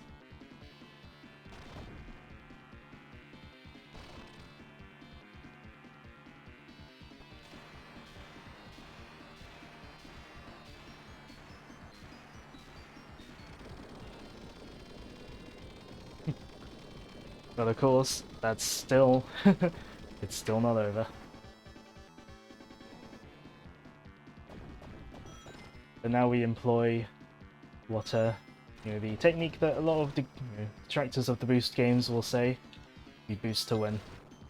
Mash that button to boost and hold right. Avoiding the obstacles is optional. Like I said, it's not too difficult, but at the same time, it just makes up for it with the atmosphere, everything. Got a 1-up. And save the Master Emerald. And that's Sonic 3. Feels good to play through the game again. I haven't done a full playthrough in a while, like in one sitting.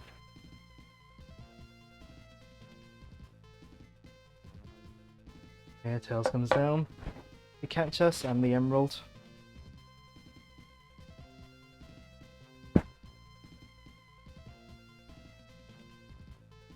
GG, indeed.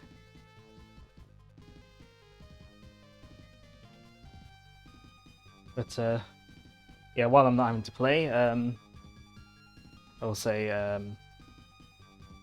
I would, on my normal laptop, I would have a chatbot that can do this, but it's not on this laptop. But I would like to shout out some friends, obviously, you followed earlier. Yeah, some of my friends here, a couple, Grenade and Benign8 both stream, as do my friends Space Mermy and Joel Banjo. And there's a whole bunch of others that I would have had on a thing, but on a chatbot thing, like command, but I lost it when I had to change laptops. But yeah, we returned the Master Emerald to Knuckles. Angel Island is rising back into the sky. You can actually see, it getting higher into the sky in the background there, subtly. We get the classic Sonic credits medley.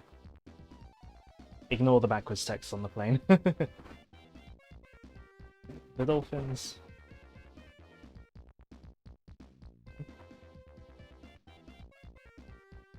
You say Yushinaka? Director. Yasuhara. Yasuhara. Yeah, Yasuhara is. Yeah, the person who really made the game design what it was. And this was the debut of Takashi Iizuka, current head of Sonic Team.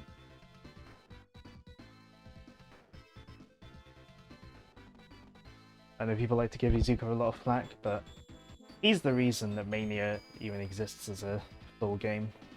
So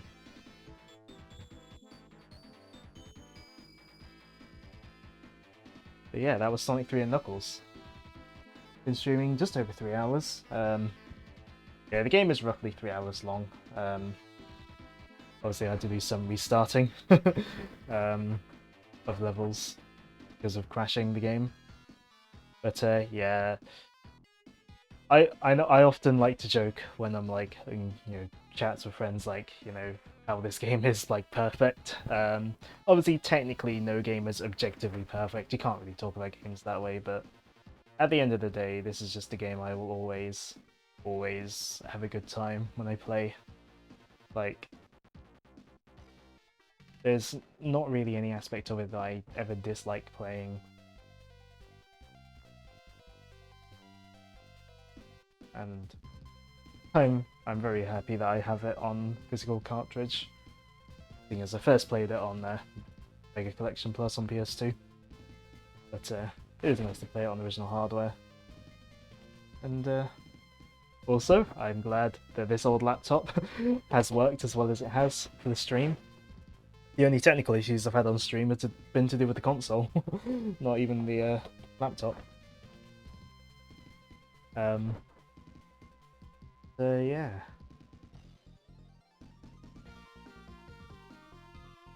Yeah, at the end of the day, well, technically, you can't claim any game is objectively perfect. Sonic 3 will at least always be my favourite game.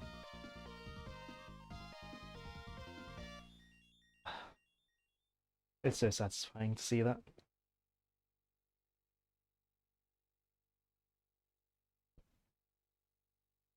So satisfying. And just to tie it off, you get the logo.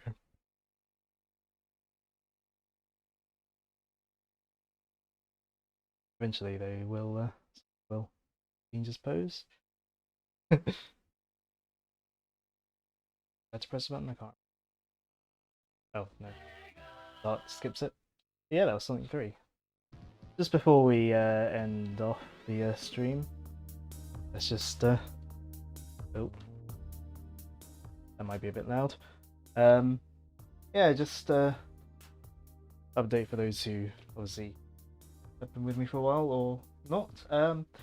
So I don't know how things are going to be going forwards, because obviously I'm still waiting on my better laptop still waiting on news about that, about whether it's been repaired or not and all that. But since the Elgato does work on this laptop, I might do some streams before getting the new one back. Pokemon Diamond will still be on hiatus because I don't think this laptop will run the emulator well enough. But yeah, and also just to say, tomorrow is Sonic's anniversary. Sonic will always be my favourite media franchise. The games do mean a lot to me. Playing Sonic 2 when I was young, playing the rest of the classic games through Mega Collection, and then eventually grab the cartridge from the console. Getting them on cartridge. I always love this series, and I am interested. And I hope it all goes well for the future. Actually, today there was the Sonic Minecraft DLC trailer. I think that's come out, so I will want to check that out. But as for future streaming plans, yeah, once I get my new laptop back, Pokemon Diamond will continue, and Dragon Quest I will finish off as well. But in terms of Sonic stuff, because obviously I'm always going to return to Sonic, obviously this August, Sonic Mania turns 4. On the 15th of August, that's a Sunday, I will be streaming Sonic Mania. Don't know whether I'll be doing it from Switch or PC, but doing Sonic Mania. Might do a bit of a longer stream, play through the game twice, maybe once in Encore mode, once as Knuckles, maybe. Then a couple of days after that, on Tuesday the something of August, Tuesday the 17th of August, yeah, Mania, that'll be on the 15th of August. Sort of in the afternoon, BST, haven't decided what time. Then on the 17th of August, Tuesday, I'm going to be playing Sonic Adventure from Dreamcast, original hardware, start to finish, and maybe we're doing some extra stuff as well. That'll be doing the whole game on one long stream. Probably going to aim to start around sort of early evening, 6 PM or something, BST, and that'll go on for quite a while. That'll probably go until at least midnight or something. Oh yeah, this is happening. Yes. And then, in September, 7th of September, Sonic Colors Ultimate will launch. This is just the Wii version. But hopefully, because I'm a sucker for Sonic, I pre-ordered Sonic Colors Ultimate. If it comes on the day it comes out, which is the 7th of September, which is a Tuesday, I will play Sonic Colors Ultimate on stream. I'll have my first impressions of the port. I'll even unbox it on stream. My first impressions of the port, see what additions they've made, see what changes they've made, see if it feels any different to play, and all that. But yeah, that's stream plans going forwards though. Waiting for my laptop to come back. Maybe I'll do some streams maybe I'll finish Dragon Quest before my new laptop comes back, because that, again, is just the Elgato, because that's on Switch. But yeah, Pokemon, once my new laptop comes back from being repaired or it being replaced, whatever they're doing with it with the warranty, Pokemon Diamond will return full force Tuesdays and Sundays. Yeah.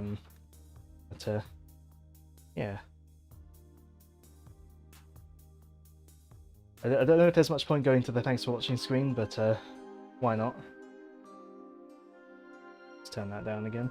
But yeah, as I said, probably, possibly not streaming, but might finish Dragon. Maybe I'll do Dragon Quest next Tuesday or something, or just play something like Splatoon or another Sonic game or something. Who knows?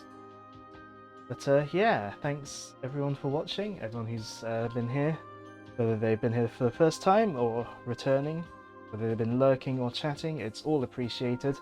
And definitely thanks to Grimmy Hunter for the follow. I believe. Oh, Drurio64. I didn't notice. I didn't get the follow notification for you. I'm sorry I missed you following earlier.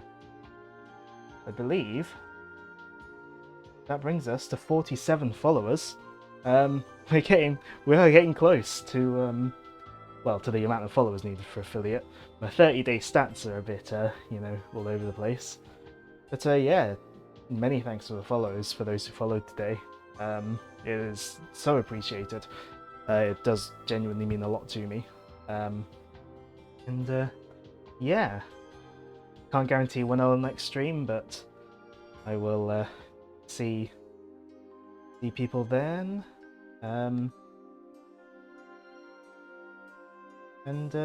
Yeah. Where's the stop button? I should know where the stop button is.